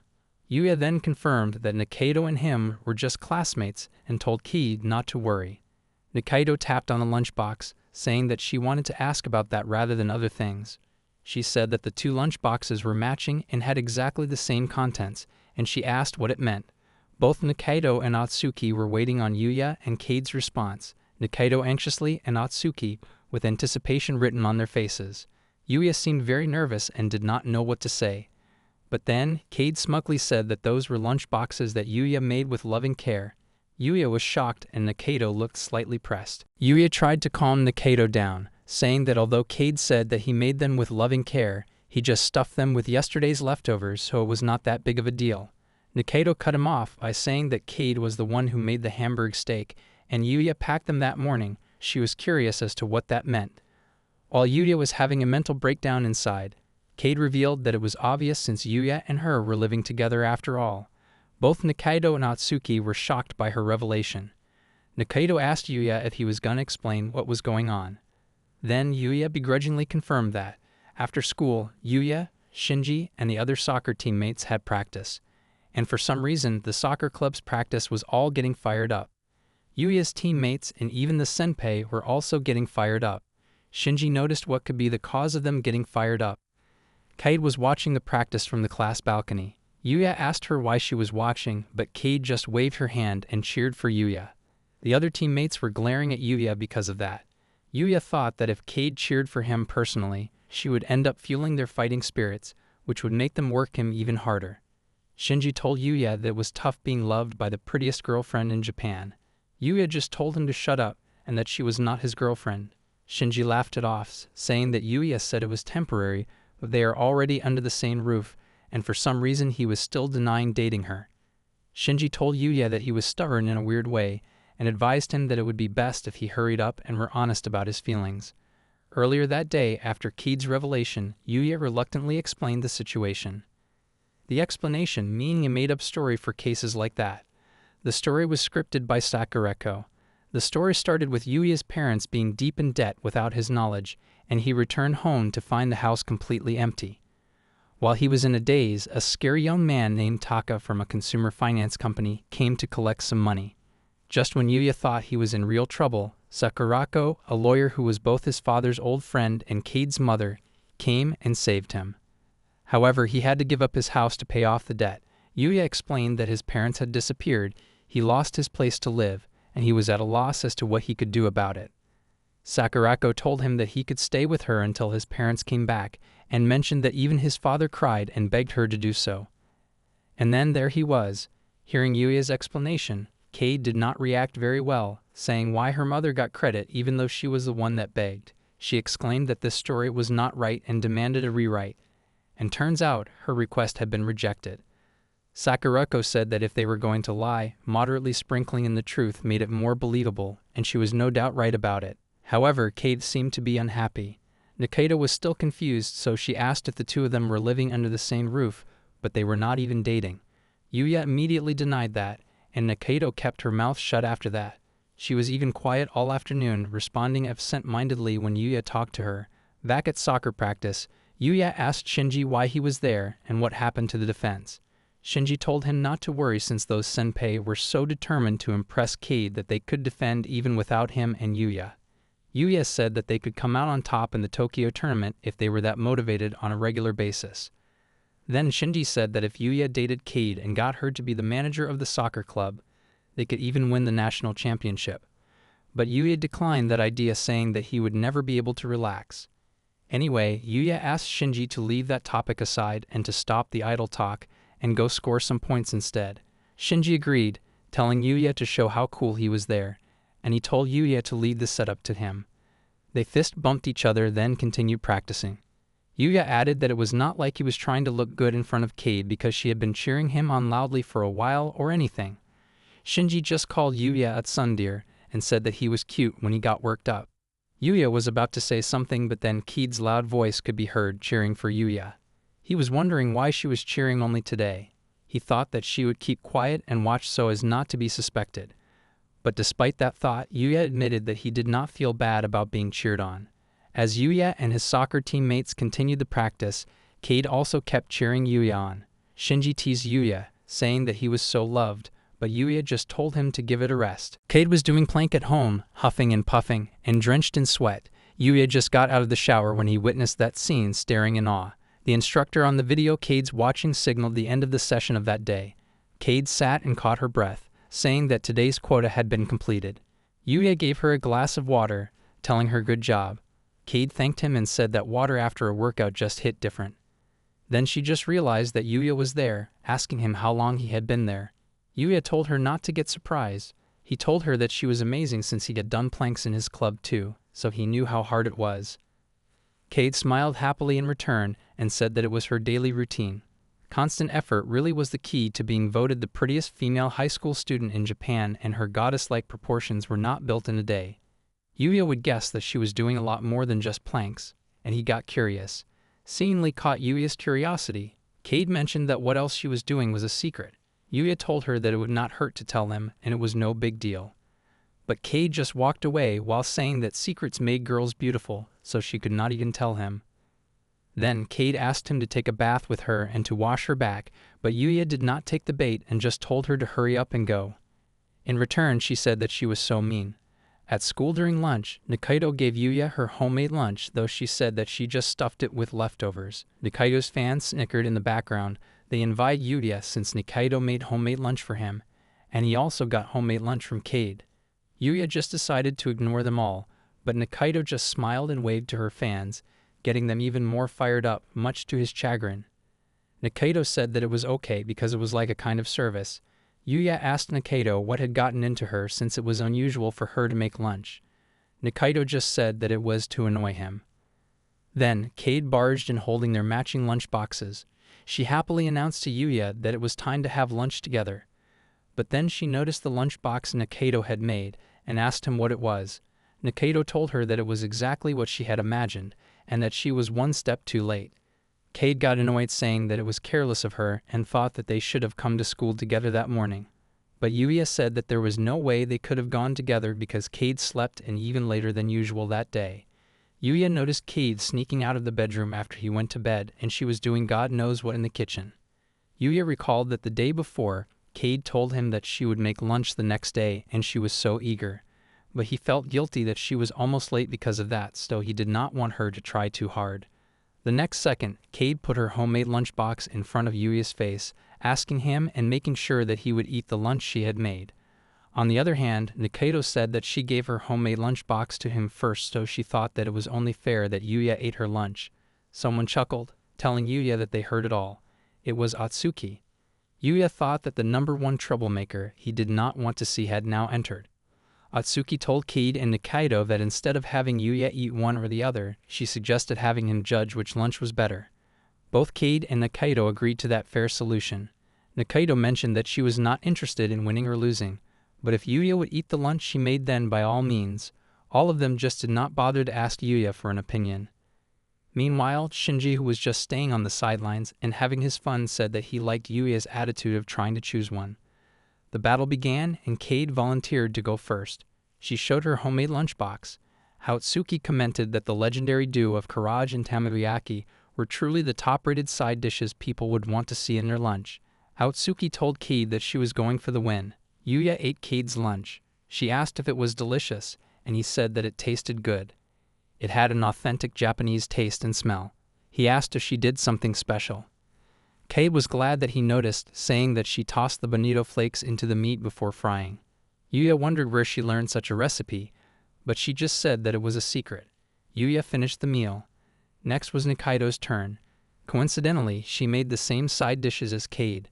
Yuya ate the food and said that it tasted good, but he had never had it before. Then, Nikaido explained that she used miso for seasoning, saying that she was relieved that it suited his tastes. Yuya said that it had a light, elegant flavor and a subtle but fragrant sesame smell that hit the moment he bit into it. Nikaido added that it was because she mixed in sesame oil when she fried them. Yuya thought that it was hard to tell which was better, and seemed like Nikaido was too serious to annoy him. Then, Yuya mentioned that the eggs were a little burnt though. He tried the eggs, and he was shocked he dropped his chopsticks. Nikaido asked if it did not taste good. She made them with seasoning that Yuya said he liked before, but Yuya said that it tasted really good. Yuya thought that Nikaido remembered what he talked about a long time ago. Atsuki said that the lunch break was coming to an end, as he asked him if he had decided which was better, and he said yes. Yuya announced that Nikaido was the winner of the lunch showdown. Cade was really shocked hearing that. When Cade and Yuya were home, she was sulking and asked him why Nikaido won, and also if Nikaido's chicken was that delicious. Seeing her like that, Yuya understood that she was in a bad mood, as it seemed she was not entirely convinced. Yuya preferred her fried chicken more and was about to declare her the winner, but Yuya told her that the reason was the fried eggs. Yuya said that the fried eggs Cade made were good too. They looked beautiful and he could taste the broth, and they tasted like something from a traditional Japanese restaurant. Cade asked him what Nikaido's fried egg tasted like. Yuya said that they were sweet. It was so sweet it was like she put too much sugar in them, and they were just like the eggs his mom used to make. Yuya mentioned that that was possible because Nikaido knew what he liked, since they had talked about whether or not fried eggs should be sweet. That was the reason why he chose Nikaido's lunch. He also said that he would have chosen Cade's lunch if it were not for that. Cade understood his reason. However, there was another reason why she was sulking, and it was more serious than the lunch. She asked him why he called her Cade-san and why Nikaido was just Nikaido. She said that she felt like there was a wall between them because Yuya addressed Nikaido without a suffix, but he addressed her with one. Cade would like to be called without a suffix.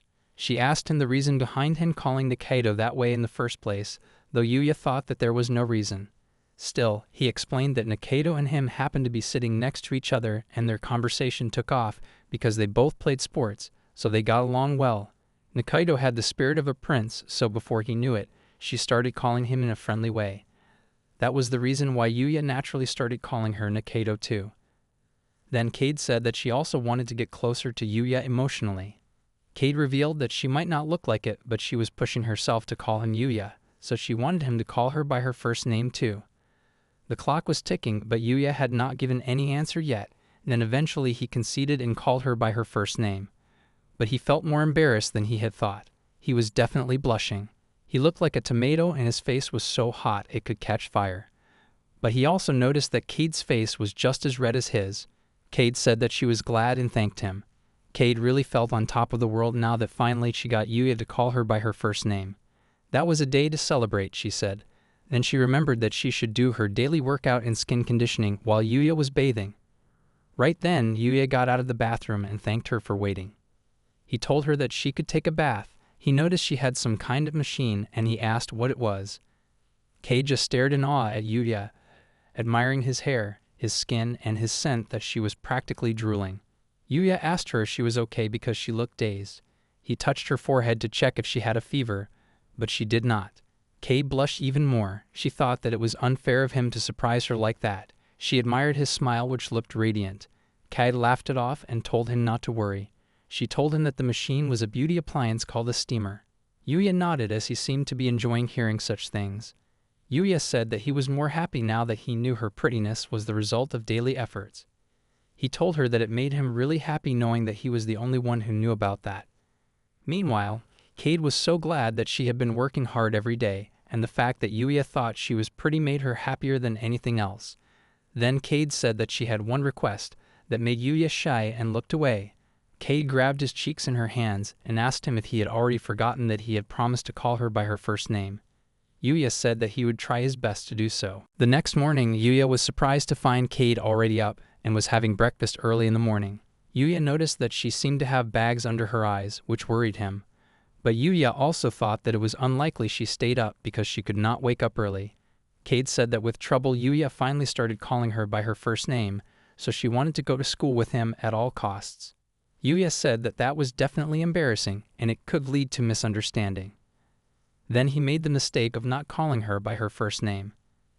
Cade glared at him, then shook his body. She exclaimed that it was okay and asked him to just go to school together. And she reminded him again to call her by her first name. Yuya said sorry again and again, but Cade was still shaking him. She said that until he said he would go to school with her, she would not stop shaking him. Eventually, Yuya conceded, saying that he would go with her. He also said that he could not breathe.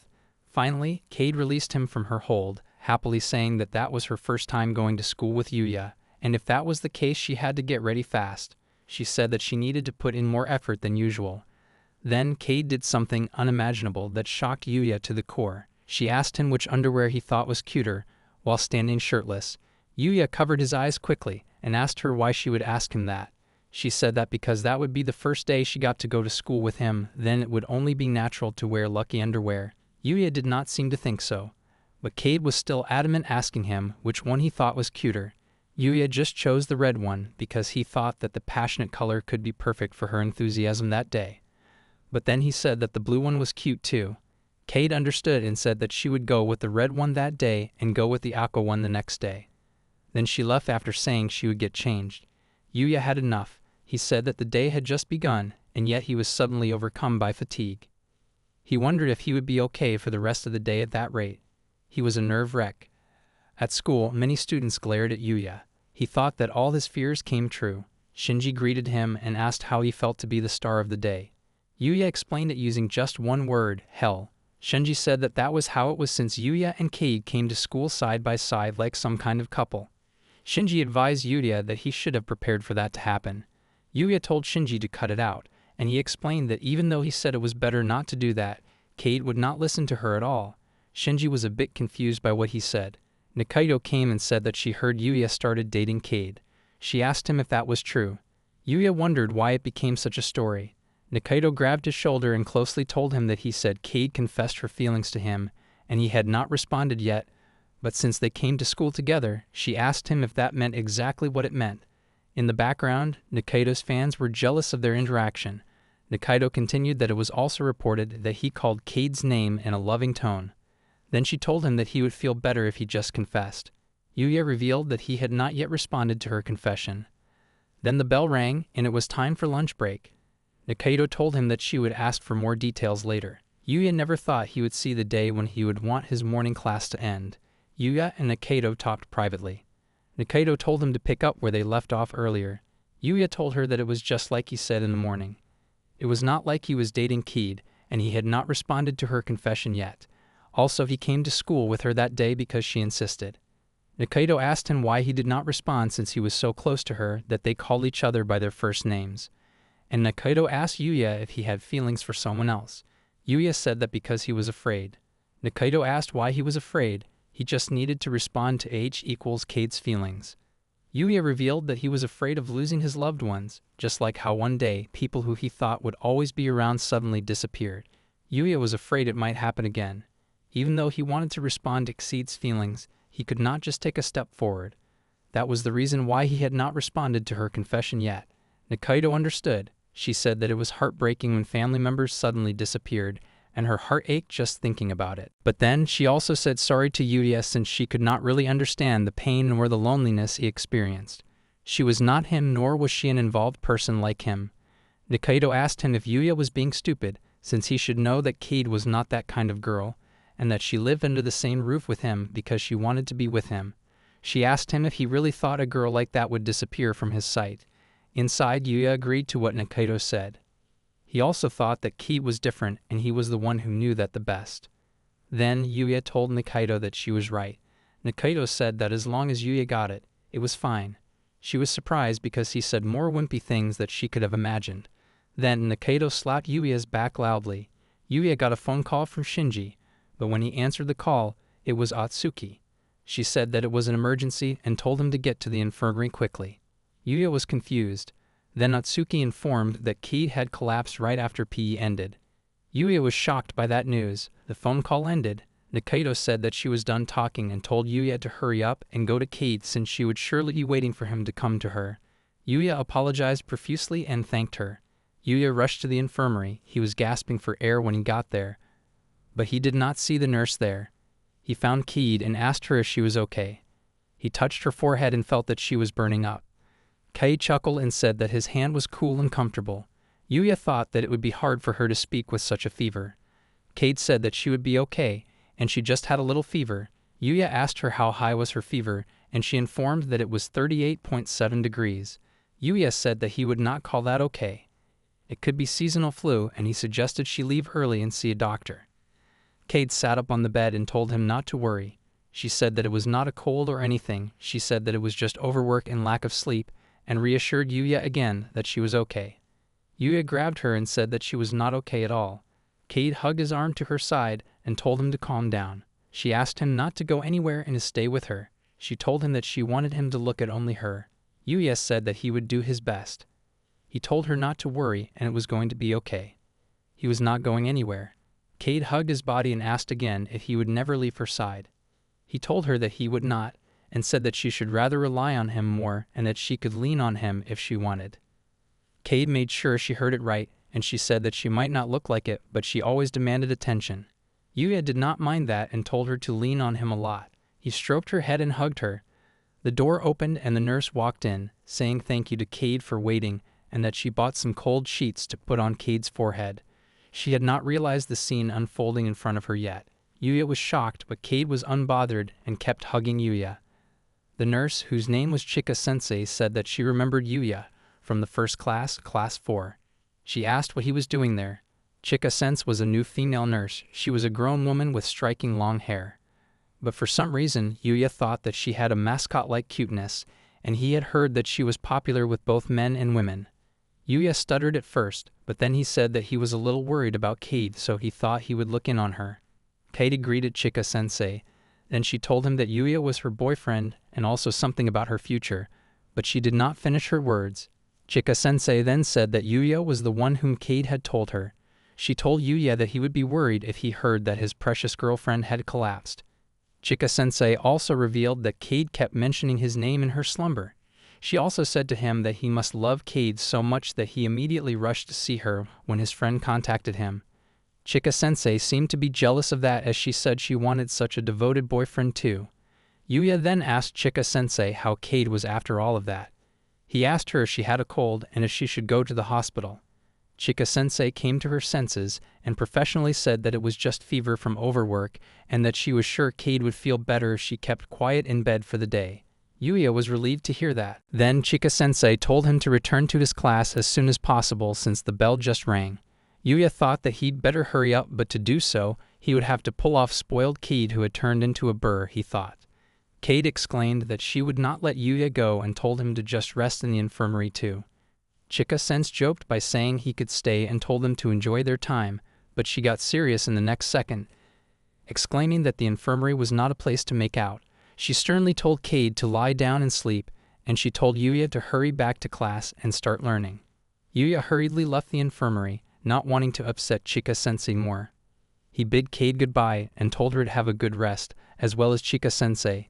Kate called out Yuya's name, not wanting him to leave. Yuya thought to himself that he would become a man who could support Kate, so he had to work hard too. After school, Yuya joined the soccer club practice. He could not miss club activities because of Kate's condition, so he decided to go home as soon as practice was over. He had to hurry home and take care of Kate. As he was about to leave the locker room, Kate grabbed his arm, asking him if he was not going to practice overtime. Yuya asked her why she was there and if she was all right. Kate confirmed that she was okay. She had to miss all her afternoon classes, but thanks to that she felt much better. Yuya told her that it did not change the fact that she was still recovering and that she should have rested at home instead of waiting for him. Kate said that was because she wanted to go home with him no matter what. She asked him if that was a bad thing. Yuya said that it was not, and he told her that she could have just waited in the classroom. He would have picked her up if she had sent a message. Then Yuya held Kate's hand. He said that her hand is getting cold and that it was punishment for forcing herself to wait outside in the cold for him. The two of them then walked home. Yuya gave her his mittens to use. He told her they should hurry home and eat something warm. He also said to stop by the supermarket to buy some vegetables and meat and have some hot pot. The next day they would eat the rest and finish with rice gruel. Cade stopped Yuya's ranting, saying that she was glad he lent her his mittens, but then his hands would be cold. Yuya told her not to worry, he would keep his hands in his pockets. Then Katie had an idea. She put on one of the mittens on her right hand, then put her left hand inside her pocket. Yuya also had one of the mittens. Then Cade grabbed Yuya's hand and put their holding hand inside her pocket. Cade said that his hands would not be cold if they did that, and she thought that it was good because even if they were holding hands, it was not visible from the outside. Yuya thought it was not visible from the outside, but it was obvious that they were holding hands, and if anything, it was even more intimate, he thought.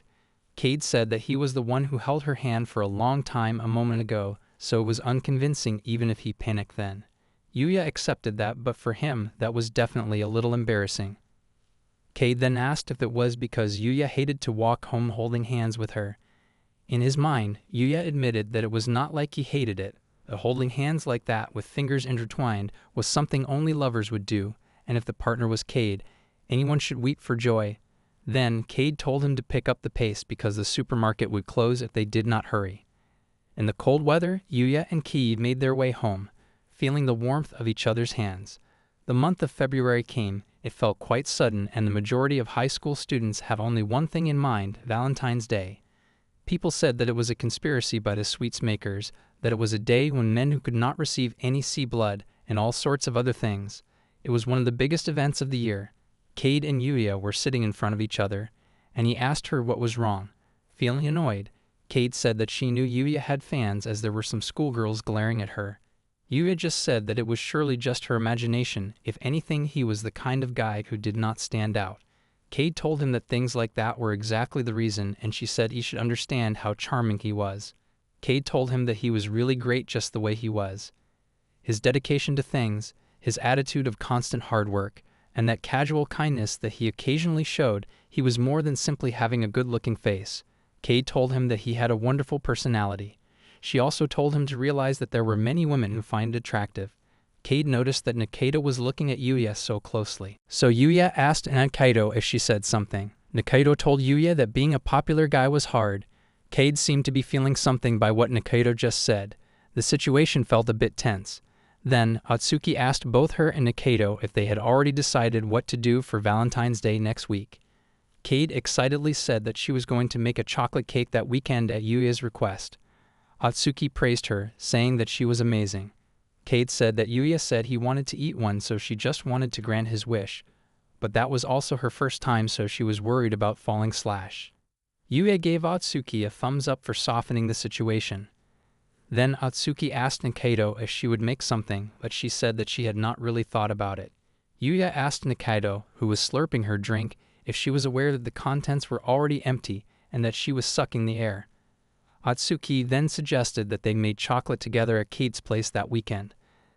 They could all make chocolate in one go and give it to friends and so on. Hearing that, Yuya's mind raced. If they did that, the fact that he lived with Cade might be revealed. He glanced at Cade, telepathically asking her if she knew what he was thinking. Cade smiled at him, seemingly so, but Cade cheered that making chocolate sounds amazing, and that they should do it together. Yuya was shocked. Instead of declining the offer, Cade just agreed, giving him the thumbs up with a smug face. Shinji asked if he could also come to Cade's place, and if they would be having dinner together that day. Cade cheerfully said yes, saying that they would make chocolate while Yuya and Shinji were away at club activities, and she would be waiting for Yuya with dinner ready. Shinji whispered to Yuya how exciting it was, and that he wanted to eat Cade's hamburg steak. Yuya said nothing. He just thought that he was doomed since they were going to find out that Cade and him lived together. Atsuki asked Nikaido if she wanted to join and have a little girls-only gathering before the boys came, and she asked Cade if she was okay with that too. Cade a little begrudgingly agreed, but Nikaido said that she was glad to be invited, but she would pass since she had commitments that weekend. Nikaido walked away, and Yuya asked her if she was going back to the room, and she said yes. She mentioned that there was a quiz in English class after lunch, so she thought she should do some review just in case. That was news to Yuya. As Nikita was walking away, Cade stared at her leaving form. She seemed to be thinking about something. Time flew, and it was the weekend at last.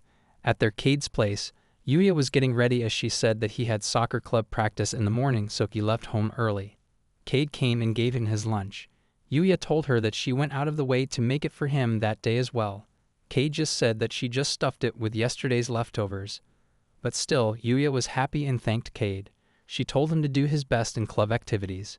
Yuya said that he was sure he could do his best with the lunch that day. Cade told him that she wanted him to come home with Shinji instead of practicing overtime, at least for that day. She also said that she wanted him to eat them, aka her lunch but also her feelings.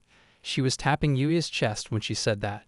Then she said that she actually wanted to ask him to kiss her goodbye, but she would be patient for now, and that she would wait for that day to come. Yuya was aware that she was doing it on purpose to embarrass him by making his heart beat. He was also aware that Cade was trying a little too hard as he noticed that she was blushing a little. It was proof that she was embarrassed even though she said that she wanted the goodbye kiss herself. Yuya took that chance to respond with his own attack. He would not get beaten one-sidedly. He touched her forehead and said his goodbye, but then kissed her forehead and quickly ran away, saying that he would see her later.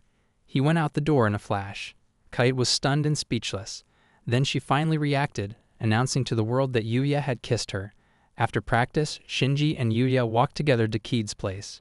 As they arrived outside the building, Shinji was amazed, saying that it was Yuya and Cade's love nest. Yuya denied that. Then he told Shinji, who was still staring at the building dumbfoundedly, to stop standing around and to go inside. Yuya said that Cade kept sending messages asking if they were coming. Yuya opened the door and went inside, announcing that he had arrived. Cade welcomed him, calling his darling in the process and asking if he would like a bath, dinner, or her. Shinji, who was standing behind Yuya, snorted. Then Yuya announced that he would have Cade as she offered him. He said that he would give her what she wanted and that he was going to eat her. Cade started panicking even though she was the one who asked for it, trying to stop Yuya because Shinji was there. But Yuya just told her to be quiet and then he moved to kiss her again. Atsuki peeked from another room and she was surprised by the scene unfolding before her eyes. Cade just realized that she was there too, then she moved to hug Yuya instead. Seeing Atsuki's questioning eyes and shocked face, Cade said that Yuya and her were not kissing or anything. Then she explained that Yuya tried to give her a kiss, but they had not done it yet. She was stuttering as she said so. Yuya, who was still hugging her body to him, said that Cade was not very convincing in this situation. Atsuki then asked Shinji, whose eyes were closed, whether Cade and Yuya were kissing and asked him what had happened. Shinji said that it would be more interesting to talk about it over dinner as he also wanted to know why Yuya made such a bold move. As Atsuki and him walked towards the living room, Shinji looked back and told Yuya that he would wait in the living room and told him to come after talking to Cade. He also said that he knew he wanted to hug the girl he liked forever, but he told him not to go overboard. That annoyed Yuya a little bit. Still hugging each other, Yuya asked Cade to join Shinji and Atsuki quickly and asked her if dinner was ready. But Cade was just silent and kept hugging him, saying that she did not want to. When Yuya asked her why, she said that it was his fault, because he made her heart beat so hard. Even though she wanted to make his heart beat, he was really unfair. She hugged him tighter as she said so. Yuya sighed, then he let go of his hold. He said that he got carried away on an impulse, and that he wanted Cade to tell him what to do to cheer her up. Even though Yuya had removed his arms, Cade still did not let him go. Then she said that she wanted a kiss, and that she would forgive him if he kissed her. Yuya grew silent, thinking that this was gonna be his first kiss, and it was not right to do it like that as he had not confessed to her yet. Then, Cade laughed and said that she was kidding. She said that they could kiss the next time, and instead she asked him to hold her tight and firmly with all his might to express his love, and that he would not give her to anyone. Yuya did just that, hugging her and holding her tight against him. Yuya thought that they were completely like lovers at that moment. He also felt that hugging her before saying he liked her was out of order, but then again, they were already living together as well. They hugged for a long time, and Cade said that it was about time and that she was embarrassed. But Yuya kept his hold and said he wanted just a little longer. Without them knowing, Shinji and Atsuki were witnessing that scene as they peeked at them from the living room. Atsuki asked Shinji what on earth they were showing them, and Shinji said that it was a masterpiece on the subject of two people who love each other embracing. Then they both took out their phones and captured the moment between Cade and Yuya. Cade and Yuya heard their ruckus and found them taking pictures. Atsuki showed the picture to Kid and asked her if she thought it was a nice shot. Kid happily said that it was perfect and asked Atsuki to send her the photo later. She would make it as her wallpaper. Atsuki asked Yuya if he wanted the photo too, but he just said to delete it right away, feeling embarrassed. She asked why because Kid and him looked very happy at that time. He just told her to cut it out instead. Yuya felt embarrassed because people witnessed him doing corny things. Meanwhile, Kid was busy telling Atsuki what Yuya told her earlier. Yuya was so ashamed he wanted to die. Shinji interrupted Yuya's thought by offering him to eat. He told him to just eat the meat as they rarely got to eat something like that. Apparently, they were having marbled wagyu for dinner. Yuya told Shinji that he was glad he was here. Shinji said that he was exaggerating, and he told Yuya that there was nothing weird about Yuya being so happy when he hugged a girl he liked. Yuya was also aware of that, but there was one fact he could not ignore, planted deep in his heart. Yuya revealed that he was the one who wanted to scream not to let him go. Shinji told him that what Yuya did from there on out was up to him, so Shinji would not say anything.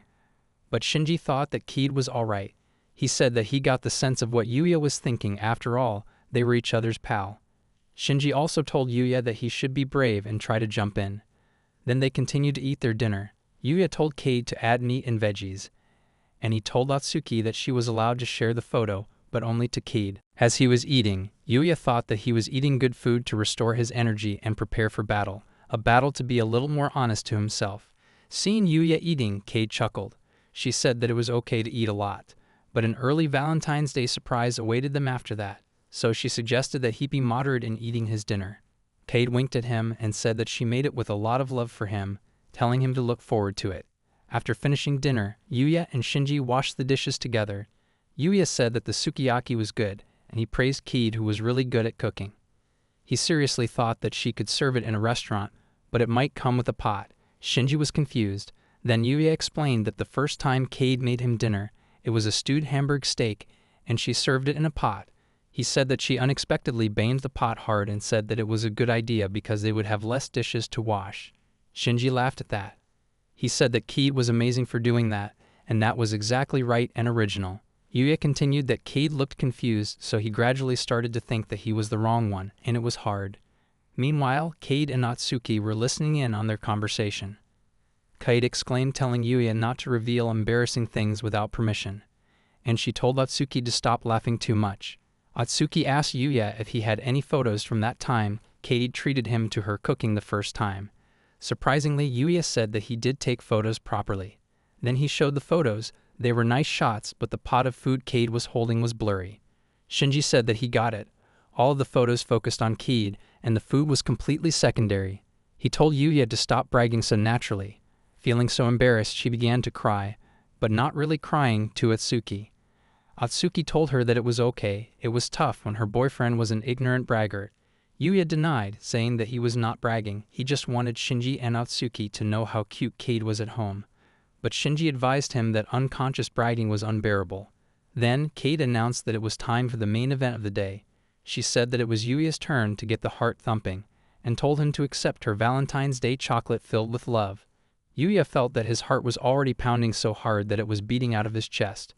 He wondered why, as that was not the first time a girl had given him Valentine's Day chocolate. He glanced at Shinji, asking why he was not nervous. Shinji said that he was not nervous at all, and in fact he could not wait. He was curious to see what kind of chocolate his girlfriend would give him, and he was bursting with excitement. Yuya thought that that was the serenity of the man who was called the lovebird of the school. Then Atsuki excitedly asked who wanted a special handmade Valentine's Day chocolate from a pretty girl. She was so hyper. Shinji exclaimed that he wanted the handmade chocolate, with the same excitement as his girlfriend. Yuya stayed quiet, and he looked at Kid. She was sulking. Yuya noticed that. Atsuki asked Yuya if he did not want to eat Kid's Valentine's Day chocolate. Turns out Kid was sulking because she thought he would not eat it. But then, Yuya screamed that he wanted to eat it. Then the girls gave the boys their handmade chocolate. Shinji opened the chocolate from Atsuki, and he was in awe. She said that it was Gaitoa chocolate that Shinji liked. She made it a little bitter so he could eat it even if he did not like sweets. She told him to dig in, but he said he would pass because he would take his time and enjoy it later. He also said that they could not flirt in front of Yuya and Kid. Yuya asked what Shinji and Atsuki were trying to do in their house, or if they would feed each other or something. Yuya told him to calm down and to look at Kid, who was waiting for him. She looked nervous and she gave Yuya her handmade chocolate. She was fidgeting. She said that she had worked hard for it and that she wanted him to eat it. She gave him a chocolate cake with 3 layers of sponge, mousse, and cream. She put orange cream accents in between and coated the top with caramel. Yuya thanked her and then tried the cake, and Kid nervously asked if it suited his taste. Inside his head, Yuya thought that it was so authentic that it would not be inferior even if it ended up on the shelves of a luxury Western confectionery store. Yuya told Kid that the cake was really good. He had never tasted such a delicious chocolate cake. He wholeheartedly thanked her again. Atsuki said that Yuya was so bad at reviewing food and ordered him to say more. Yuya said he was not sure how to say it. Of course it tasted great, and he was very happy that she made him such a good cake. After all, making sweets by hand was hard. He never thought she would make something so good for him, especially not from scratch despite that. Yuya said that it made him so happy to think that she cared about him so much. But inside, Yuya also felt sorry at the same time. He was beating himself to take one step forward. Then he told Kid that he was grateful. He thanked her for making him such a good cake, and that he could feel her emotions so well. He then said that he wished their relationship would last forever. Kid was touched, and she also wished the same. Kid made a cake for Yuya to celebrate Valentine's Day, but Kid wanted to eat that. Kid wanted to ask if she could eat the cake. Then she realized that it was already 10 p.m. Hearing that, Yuya just replied casually. He thought that Kid didn't need to ask his permission. Yuya then checked the box. He knew that there were a lot of cakes. He thought that it would be better if they ate together so that he wouldn't get fat. Absolutely, this made Kid quite angry. Meanwhile, when Kid got angry, it made Yuya even more anxious. He just thought that he almost heard a woman gnashing her teeth in a moment of anger. Even so, Yuya did not show his anxiety for Kid bluntly. Yuya was lost in his own thoughts. He began to think wildly about Kid. He even fantasized about the underwear Kid was wearing. Yuya realized that he was out of focus, so he told Kid to be quiet. Then Yuya immediately walked away from Kid in a panic. With her innocent face, Kid felt very confused by Yuya's behavior, who suddenly ran over. Moments later, Yuya came in with a fork and cake for Kid. Without further ado, Yuya immediately offered Kid a piece of sweet cake made by Kid. All of a sudden, Kid opened her mouth and ate the cake from Yuya's mouthful. Kid was very happy with Yuya's treatment. She was so obviously blushing that her heart was racing. Then Kid quickly took the cake and fed Yuya with the same fork. Yuya was very surprised by the cake that had just entered his mouth. He felt that the flavor of the cake was sweeter than what he ate before. His face immediately turned red as he blushed. Kid saw his shocked reaction. She instantly understood that he felt the difference in the flavor of the cake. She then explained that she and Yuya had kissed accidentally through the fork.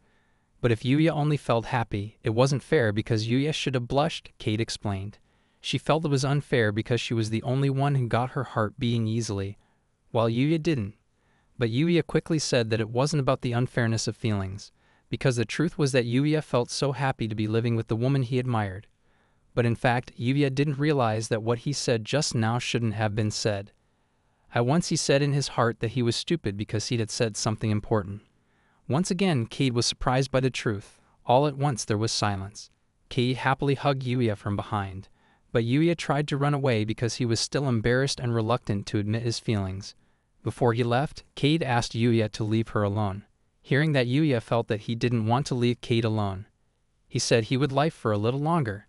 Kid was instantly so happy. Before they slept, at the bed, before they slept, Kid asked permission to sleep closer to Yuya. She happily said that she was very happy on that day because Yuya prized the cake Kid made and fed it to her. Even today, the two of them were even able to have an indirect kiss. Yuya was very happy to hear that. Moreover, Kid hugged Yuya. Yuya finally couldn't bear to hear the baby-like voice of the person he loved, Kid. Finally, Yuya turned around to face Kid and hugged her. The next day on Valentine's Day at school, Yuya and Nikaidoe talked about chocolate. Nikaidoe then gave the chocolate to Yuya in case Yuya was disappointed with the taste of Hitotsuba's homemade chocolate. Even so, Nikaido said it was a wasted effort, although Nikaido said that Yuya still appreciated her gift. Then Nikaido realized that it was time for Kid and Atsuki to come to Yuya's class before class started. She immediately warned Yuya to keep the chocolate so that Kid wouldn't find out. After that, Nikaido got out of the class.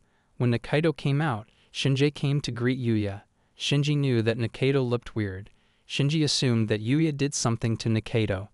But Yuya didn't admit anything because he thought Nikaido only gave chocolates. From outside, the students were discussing the extracurricular camp that would have skiing and stargazing.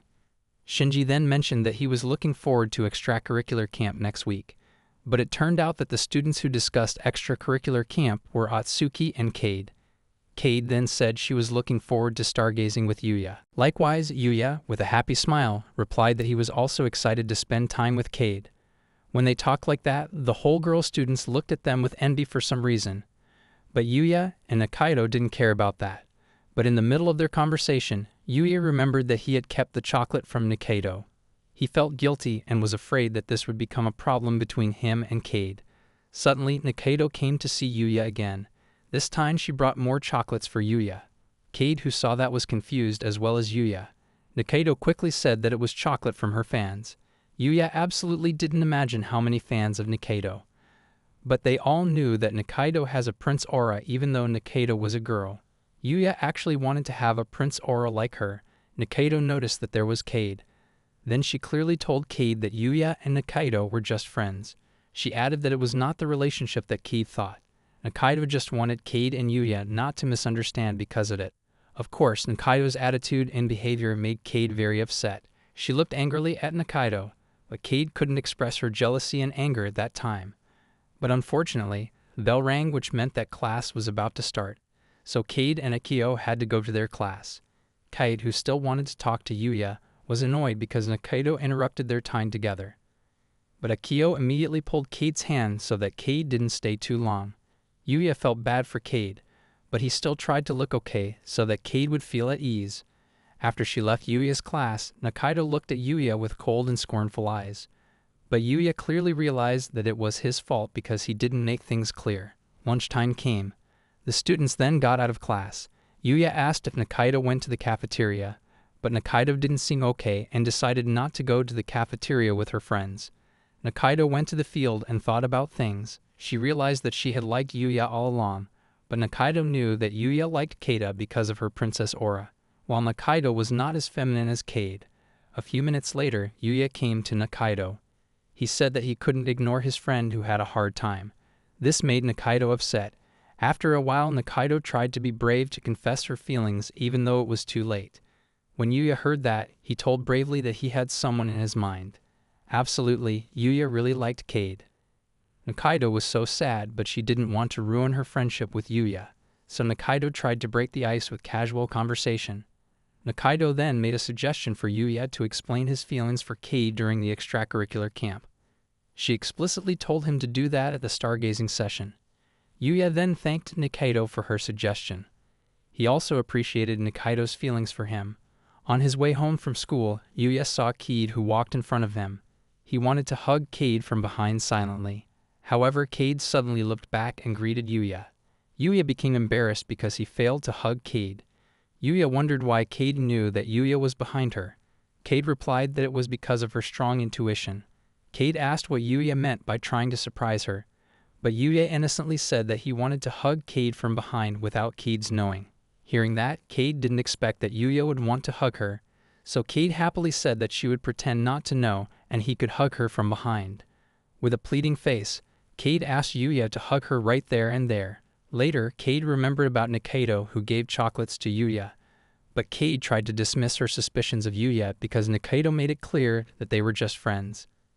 Cade was lost in her own thoughts, but she came to her senses when Yuya asked her to go home because he was hungry. Yuya immediately pulled Cade's hand. Suddenly, Cade asked how exactly Yuya and Nikaido's relationship was, but Yuya did not say anything, because he wouldn't want to accidentally reveal his plan to confess his feelings to Cade during the extracurricular camp. Once home, Yuya immediately heated up the chocolate from Nikaido. He thought to himself that there was no way Nikaido could have made such perfect chocolate just because the two of them were sitting next to each other in class. But this time, Yuya finally found out why Nikaido gave him the chocolate. The morning of the day of the extracurricular camp finally arrived. Yuya and Cade walked together. Cade didn't want to let go of Yuya's hand. Cade was sad to be separated on such a rare bus trip. She also didn't like it because they would be separated for more than 3 hours. But Yuya tried to make Cade calm. He explained 3 hours was nothing compared with their difference at school. because they were regularly in different classes and they joined different clubs. But Cade still felt sad because she already thought of many things she could do with Yuya during the bus ride. Cade could enjoy the view and put her head on Yuya's shoulder. Then Yuya said if he wanted to stay with Cade in the same bus. Hearing that, Cade was so embarrassed. But suddenly Yuya remembered about several days ago. He really knew that he got a good sleep when Cade and Yuya slept well cuddled that night. Actually, Yuya really wanted to go with Cade, but he couldn't. Before they entered their bus, Cade warned Yuya to be careful with their words so their friends could not be misunderstood. Cade also told her plans with Akiho. They decided to boast about the good things about each other's boyfriends. Cade wanted to let Akiho know that her boyfriend was a caring person and kind, even if he was a little awkward and not always straightforward. Hearing that, Yuya seemed to blush. He quietly said how compliments came so easily. Moments after they reached school, the two of them had to go their separate ways. Yuya reassured himself that he was not a child who traveled alone. He also said that actually he would miss Cade. But suddenly Nikaido came to Yuya. She heard what Yuya said, so she just told him not to cry just because he was separated from Keita for a while. But before Yuya could reply to Nikaido's words, Nikaido had to leave quickly because her fans invited her to talk. Yuya then entered the bus. Shinji then came over to Yuya and sat next to him. He tried to start a conversation. With a slightly mocking face, Shinji said that on the way they could talk about what they liked about each other's girlfriends. Shinji even offered another topic if Yuya wanted to hear Shinji tell about his girlfriend on the bus later. Yuya flatly gave up any topic that Shinji would choose. That way Yuya could respond casually to Shinji's story with "That's cute," or something like that, because Yuya figured out that listening to Shinji was like torture. On the way, the bus stopped at the service area. Some students went to the restroom. Cade took the opportunity to meet Yuya. They asked each other about their trip. Cade seemed happy because she talked with Akio and listened to music. But it wasn't the case with Yuya, who felt tired listening to Shinji during the trip. After that, they returned to their buses and continued their journey. They finally arrived at their destination. After that, the students listened to explanation of the day's schedule at a place called the Manor House. Then they moved to the cottage where the students would be staying and unpacked. After the event at the Manor House was over, Yuya headed to the cottage with Higure. They were both chosen to make shortbread. Before they started cooking, they both watched a video tutorial on making shortbread that was available only in English. It wasn't long before one of their friends came over. He also knew that Yuya and Higure would be cooking. On the other hand, Nikaido thought about the two lovers, Akio and Shinji, as well as Yuya and Cade. Nikaido imagined Akio and Cade wore aprons and their boyfriends saw that. But Nikaido realized that her imagination was going too far. She quickly turned her thoughts away. It turned out that it was not only Nikaido who was thinking about Ki, because it was also Higure and his friend. In fact, they both asked Yuya directly. Yuya firmly said that he often saw Cade wearing an apron. They were both very jealous of Yuya. Higure sadly and sullenly said that he would keep asking about Cade to Yuya. Soon Shinji came over to Higure and Yuya. Shinji said that he would tell Higure many things about Cade. But of course that made Yuya jealous, so Yuya immediately scolded Shinji not to tell anything about Cade. The two of them had a small argument like two best friends usually do. After that little argument, Yuya and Shinji behaved like it was nothing. They both left their two friends to go to the manor. After he changed his clothes, Yuya arrived at the manor house first, but from a distance it seemed that Ki had already noticed Yuya. She called out to her boyfriend. She asked if the outfit suited her. Yuya simply said that it was cute and Cade looked more mature. Cade was a little surprised to hear the word mature. Instead of being offended, she teased Yuya. Cade softly whispered in Yuya's ear and explained that she wore this outfit because she knew that Yuya seemed to want an older girlfriend. Yuya felt a little guilty for making Cade jealous with his thoughts. However, beyond the cool Yuya, he felt butterflies in his stomach when he saw Cade that way. Yuya felt a little guilty for making Cade jealous with his thoughts. But behind the cool Yuya, he felt butterflies in his stomach when he saw Cade. Cade really wanted to kiss Yuya at that very moment. Unluckily, Akio and Shinji suddenly arrived. Akio immediately kept Cade away from Yuya. Likewise, Shinji pulled Yuya away from Cade. Of course, the sudden appearance of Akio and Shinji made Yuya and Cade shocked. Shinji apologized for interrupting Yuya and Cade's fun. Even Akio pointedly warned Cade to be aware of her behavior. However, Yuya and Cade felt a little annoyed with their best friend. When they got to the kitchen, Akio and Cade didn't forget to wear aprons. Meanwhile, Yuya and Shinji were finally in the kitchen. They both immediately looked at their girlfriends. Yuya was stunned to see Cade, who looked different from usual. Cade innocently asked about how she looked. Yuya instantly found it difficult to speak. He just fell silent and said, "I give up," in the sense that he couldn't stand Cade's beauty. Of course, Yuya's actions made Cade happy. Another case was Shinji, who openly expressed his pleasure when looking at Akito. Soon Yuya had finished cooking. At that time, the students also saw Yuya, who looked more handsome while cooking. There were some female students who invited Cade because she could get Yuya. There were also male students who invited Yuya because he could make other students fall in love instantly because he was good at cooking. After he was busy cooking, Yuya returned to the cottage. He realized that he was alone at that time. While his friends were outside, he felt tired and missed Cade. But his tiredness passed because Yuya remembered that tomorrow was a stargazing session. Yuya was nervous about the plan he had made. He really wanted to tell Cade that he loved her. He also remembered Shinji's words, "Why are you nervous about a fight that you're sure to win?" But it actually made Yuya even more nervous. Not long after, when Yuya was afraid of not being able to sleep, Cade suddenly came. Cade told that she also couldn't sleep well without Yuya. Cade hugged Yuya from behind. They both felt a sense of calmness as they embraced. Then Cade remembered that the stargazing session would be tomorrow night. She asked if Yuya had prepared a surprise for her. She was very impatient to get the surprise. Yuya firmly said that Cade could wait for the surprise tomorrow. Cade was very happy to hear that. She was no longer sad to sleep without Yuya. With a cheerful face, Cade kissed Yuya's cheek. But Yuya could only be silent and surprised. Then it was finally time for the students to go skiing. Yuya and Cade both wore the same ski equipment. Their friends noticed and they whispered about Yuya and Cade. Cade couldn't wait to ski because she was used to skiing, while Yuya seemed to be skiing for the first time. Yuya looked nervous and scared. But Cade encouraged Yuya by saying, "Just think that the snow is your best friend." With that, Yuya tried to overcome his fear. Then Cade skied first, showed Yuya that skiing was easy.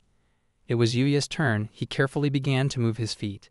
After a while, he realized that skiing was fun and not scary. Yuya then increased his speed. But Cade worried that Yuya would fall if he went too fast. Shortly after that, Yuya crashed into Cade.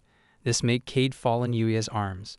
Cade was very worried if Yuya was injured, but Yuya convinced Cade not to worry. He promised not to do that again. Without realizing it, they hugged a little longer because Cade didn't want to let go of Yuya. Yuya promised to hug Cade as much as he could when she returned from the extracurricular camp. Cade was overjoyed. She reminded him to fulfill his promise. Night came. The students were all at the cottage. They enjoyed skiing this morning, but Higure and the others sat discussing Yuya and Cade's romance. When Yuya came over to them, he got a lot of teasing and jealousy from his friends. Higure was clear that Yuya and Cade had created a sweet atmosphere. Yuya didn't think so because he realized that it was only Cade who was flirting with him, while he didn't. Suddenly, Shinji replied that he clearly saw Yuya and Cade flirting in front of their friends. Also, Yuya ignored Shinji and Akio when they greeted him at the chairlift.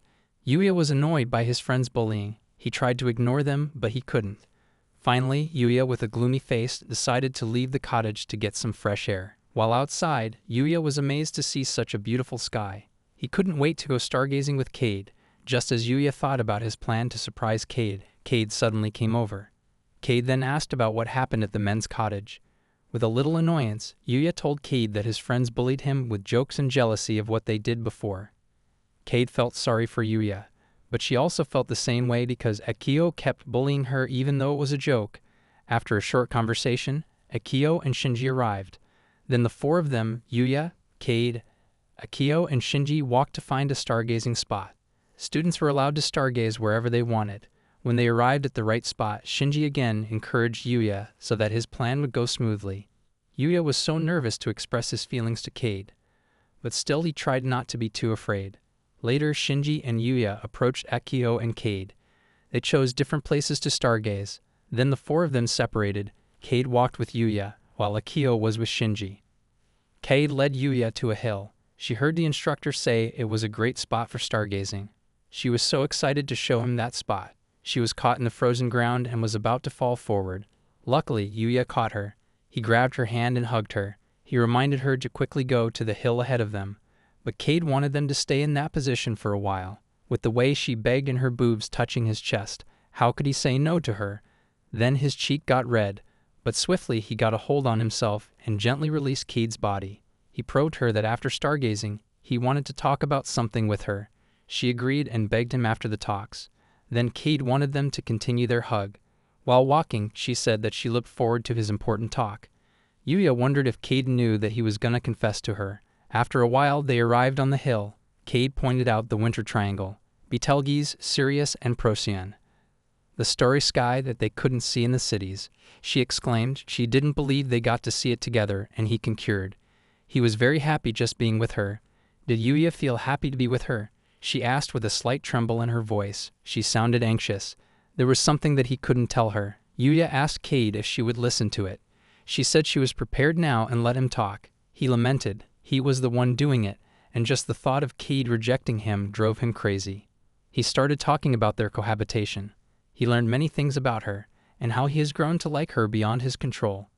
His feeling made him feel scared that one day she'd leave him and go somewhere. He knew that she was not that kind of person though, but he decided he couldn't bottle up his feelings for her anymore. The more he learned about her, his admiration became love. He was falling in love with her. By the end of his confession, both of them blushed. She got so emotional and hugged him. She was so happy to hear how Yuya felt about her. She teared up. He apologized for making her wait so long, but she said she didn't mind. It was worth the wait. Releasing their hug, she confessed to him. She loved Yuya Yoshizumi too more than anyone else. Yuya wiped her tears with his fingers and gently touched her cheek. Then Cade told Yuya that she was happy when he hugged her and patted her. But he looked confused because Cade stopped her words. Suddenly Cade lingered her arms around Yuya's neck, stretched a little and placed her lips on his. They kissed for a while and confessed their love for the second time. She thanked him for his confession. After that, they stargazed for a while. But her sudden declaration made him panic. She wanted to sleep next to him that night. She explained that she wants to switch their sleeping arrangement places in secret.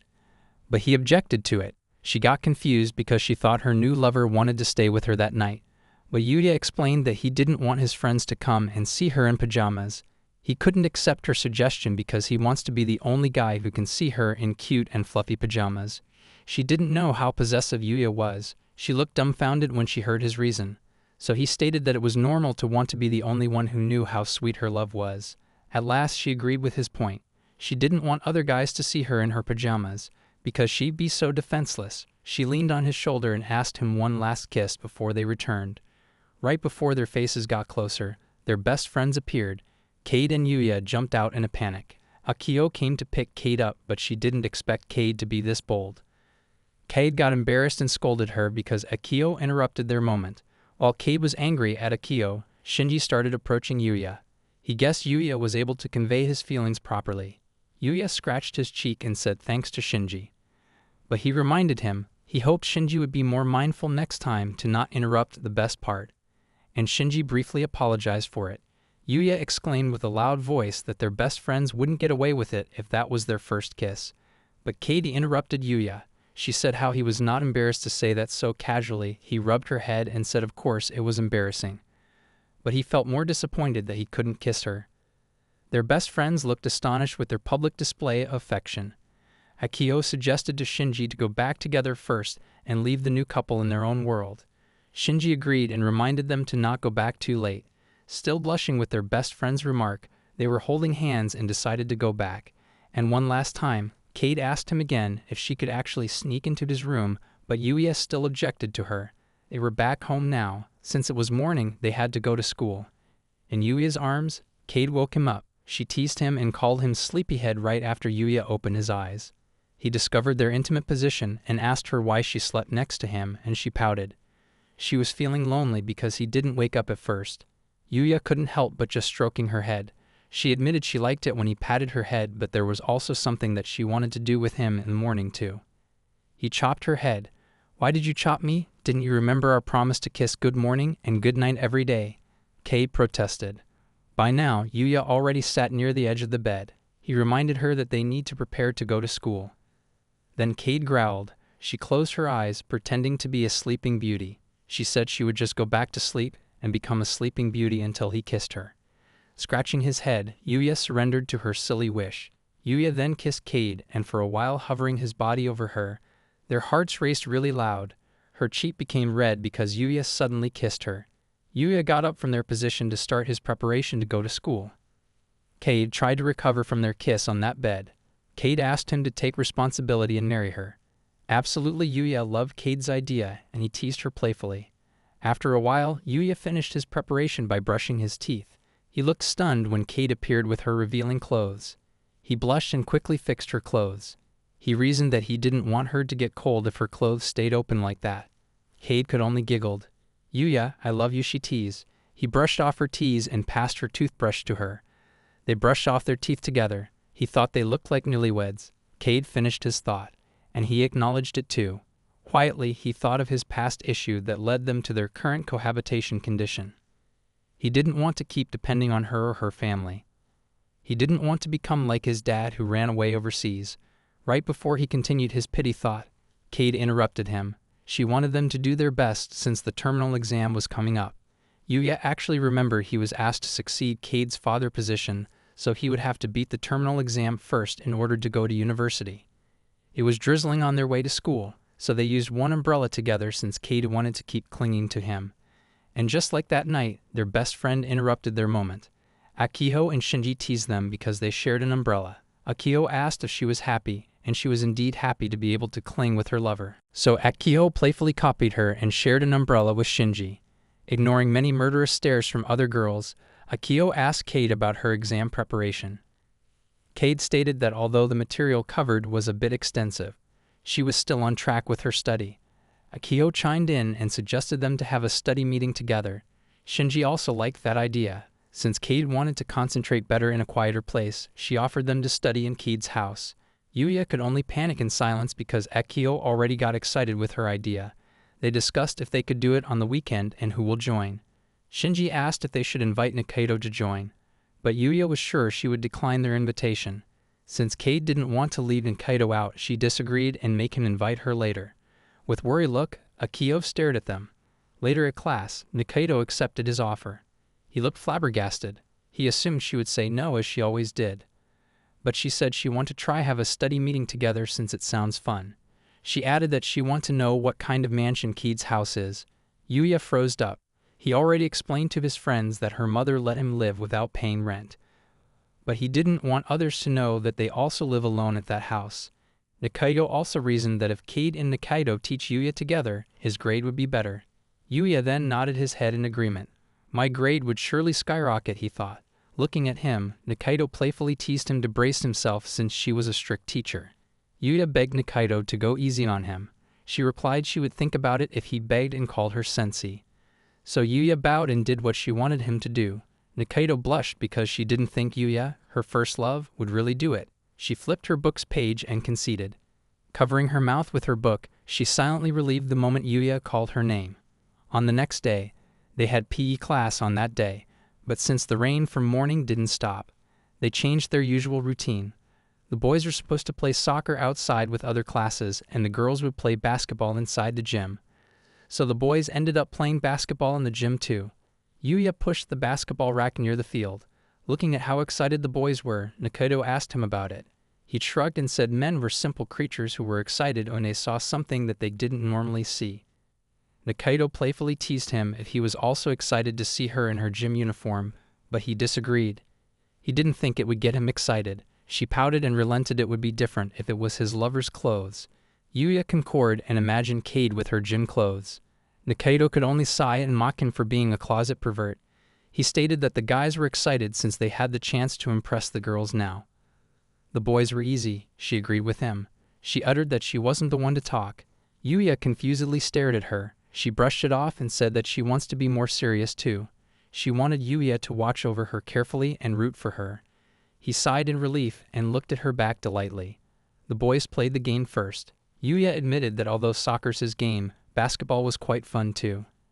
Nikaido approached Yuya, who rested his body now. She was surprised because he was better than she thought. He denied her praise. He was nothing compared to the ace of the basketball team, and it was also because their opponent's movements were repetitive. She insisted on praising him. She thought it was impressive of him, even though he was not in the basketball team. So she promised to be more impressive since she was a member of the basketball team. While the girls were thinking of the strategy, Yuya looked at her and thought if she were about to go all out in the upcoming game. And just like he imagined, She kept shooting so many balls into the basket. The game got intense. One of her opponents were trying to prevent her shoot. The girl accidentally knocked Nikaido out, and it sprained her legs. The entire class looked at her with worried look. The girl apologized. She reassured her to stop worrying about her since it was just a little sprain. Nikaido was sure the pain would go away after she iced it and rest for a while. She asked her teacher's permission to the infirmary. He allowed it and asked her if she needs someone to help her walk, but she rejected it. Yuya looked at her condition, then Yuya followed her. He asked Shinji to cover him up. Shinji could only ramble and panic since it would be difficult to fool that strict, intimidating, and scary teacher. On the way to infirmary, Yuya caught up on her. He asked her if she was okay. She was stunned to see him. He asked her to stop pretending to be okay. He offered his shoulder to support her walk. She accepted his offer. She staggered, but luckily his arm caught her. Her cheeks got red when she realized her chest accidentally touched his right arm. She felt sorry. But he denied it because he only helped her since she lost her balance from the pain. It got uncomfortable for both them. She felt she was bothering him. Yuya brushed it off and asked her if she thinks she could walk. Nikaido said that she would have to try it first, even though it was a bit difficult. He looked thoughtful for a moment and seemed to reach some kind of decision. He lowered his body and bent his back. She looked alarmed when she realized what did he mean. He offered to piggyback her since no one was watching. Carefully, she hopped on his back and lingered her arms around his neck. After she got in that position, he told her to hold on tight since he was going to hurry up. Nikaido felt sorry and thanked him for carrying her. Then they reached the infirmary. While the nurse asked about her condition, Yuya decided to go back to the gym. But Nikaido grabbed his uniform. She wanted him to stay with her just a little longer. Nurse chimed in. She would explain it to the teacher so he could accompany her. It was so awkward for both of them. The nurse looked at her sprained ankle. She explained the sprain tends to come back, so she would put a compress on it, and Nikaido still needs to see a doctor. She listened and obeyed the nurse. Since it must be hard to move and walk around, the nurse asked Yuya to help her out for the time being. Hearing that, Yuya agreed with it. The nurse left them after she teased both of them. Good. Protect the fragile princess, the nurse giggled. Nikaido could only protest that she was not a princess. Later on in the next class, Akio asked Nikaido about her leg. She said even though it still hurt a little, it was not like she couldn't walk. She planned to go see a doctor that weekend. Akio sighed because it meant Nikaido wouldn't come for the study meeting. Nikaido lamented the lost chance to be strict while teaching Yuya. But Cade pitied Yuya, her new lover. She implied that she would go easy on him. But Nikaido scolded her. She forbade Cade from spoiling him too much. She was worried Yuya would slack off quickly on his study if she wasn't strict with him. Cade reassured her that Yuya still studied very hard every day to the point she wanted him to loosen up a bit. Then Akio came with a brilliant idea.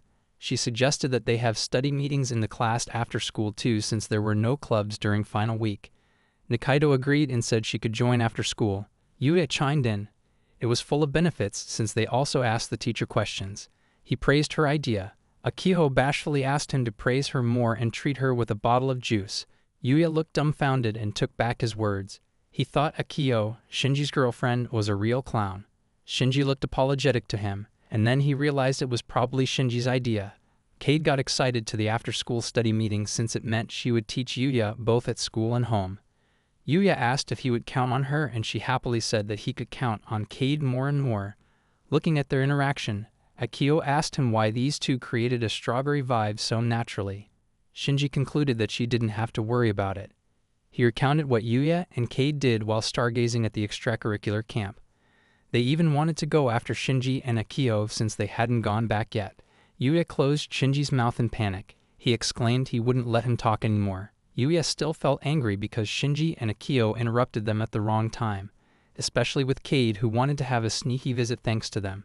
Hearing that, Nikaido asked Cade about it. Actually, Cade blushed and called it her runner high moment. Her reason was because it was after their confession and first kiss. Hearing that Yuya wanted Cade to stop talking about it. But Nikaido got curious about what happened after that. Yuya scolded her too. Meanwhile, Akio tried to record on her phone about this story, and she ignored Yuya's protest.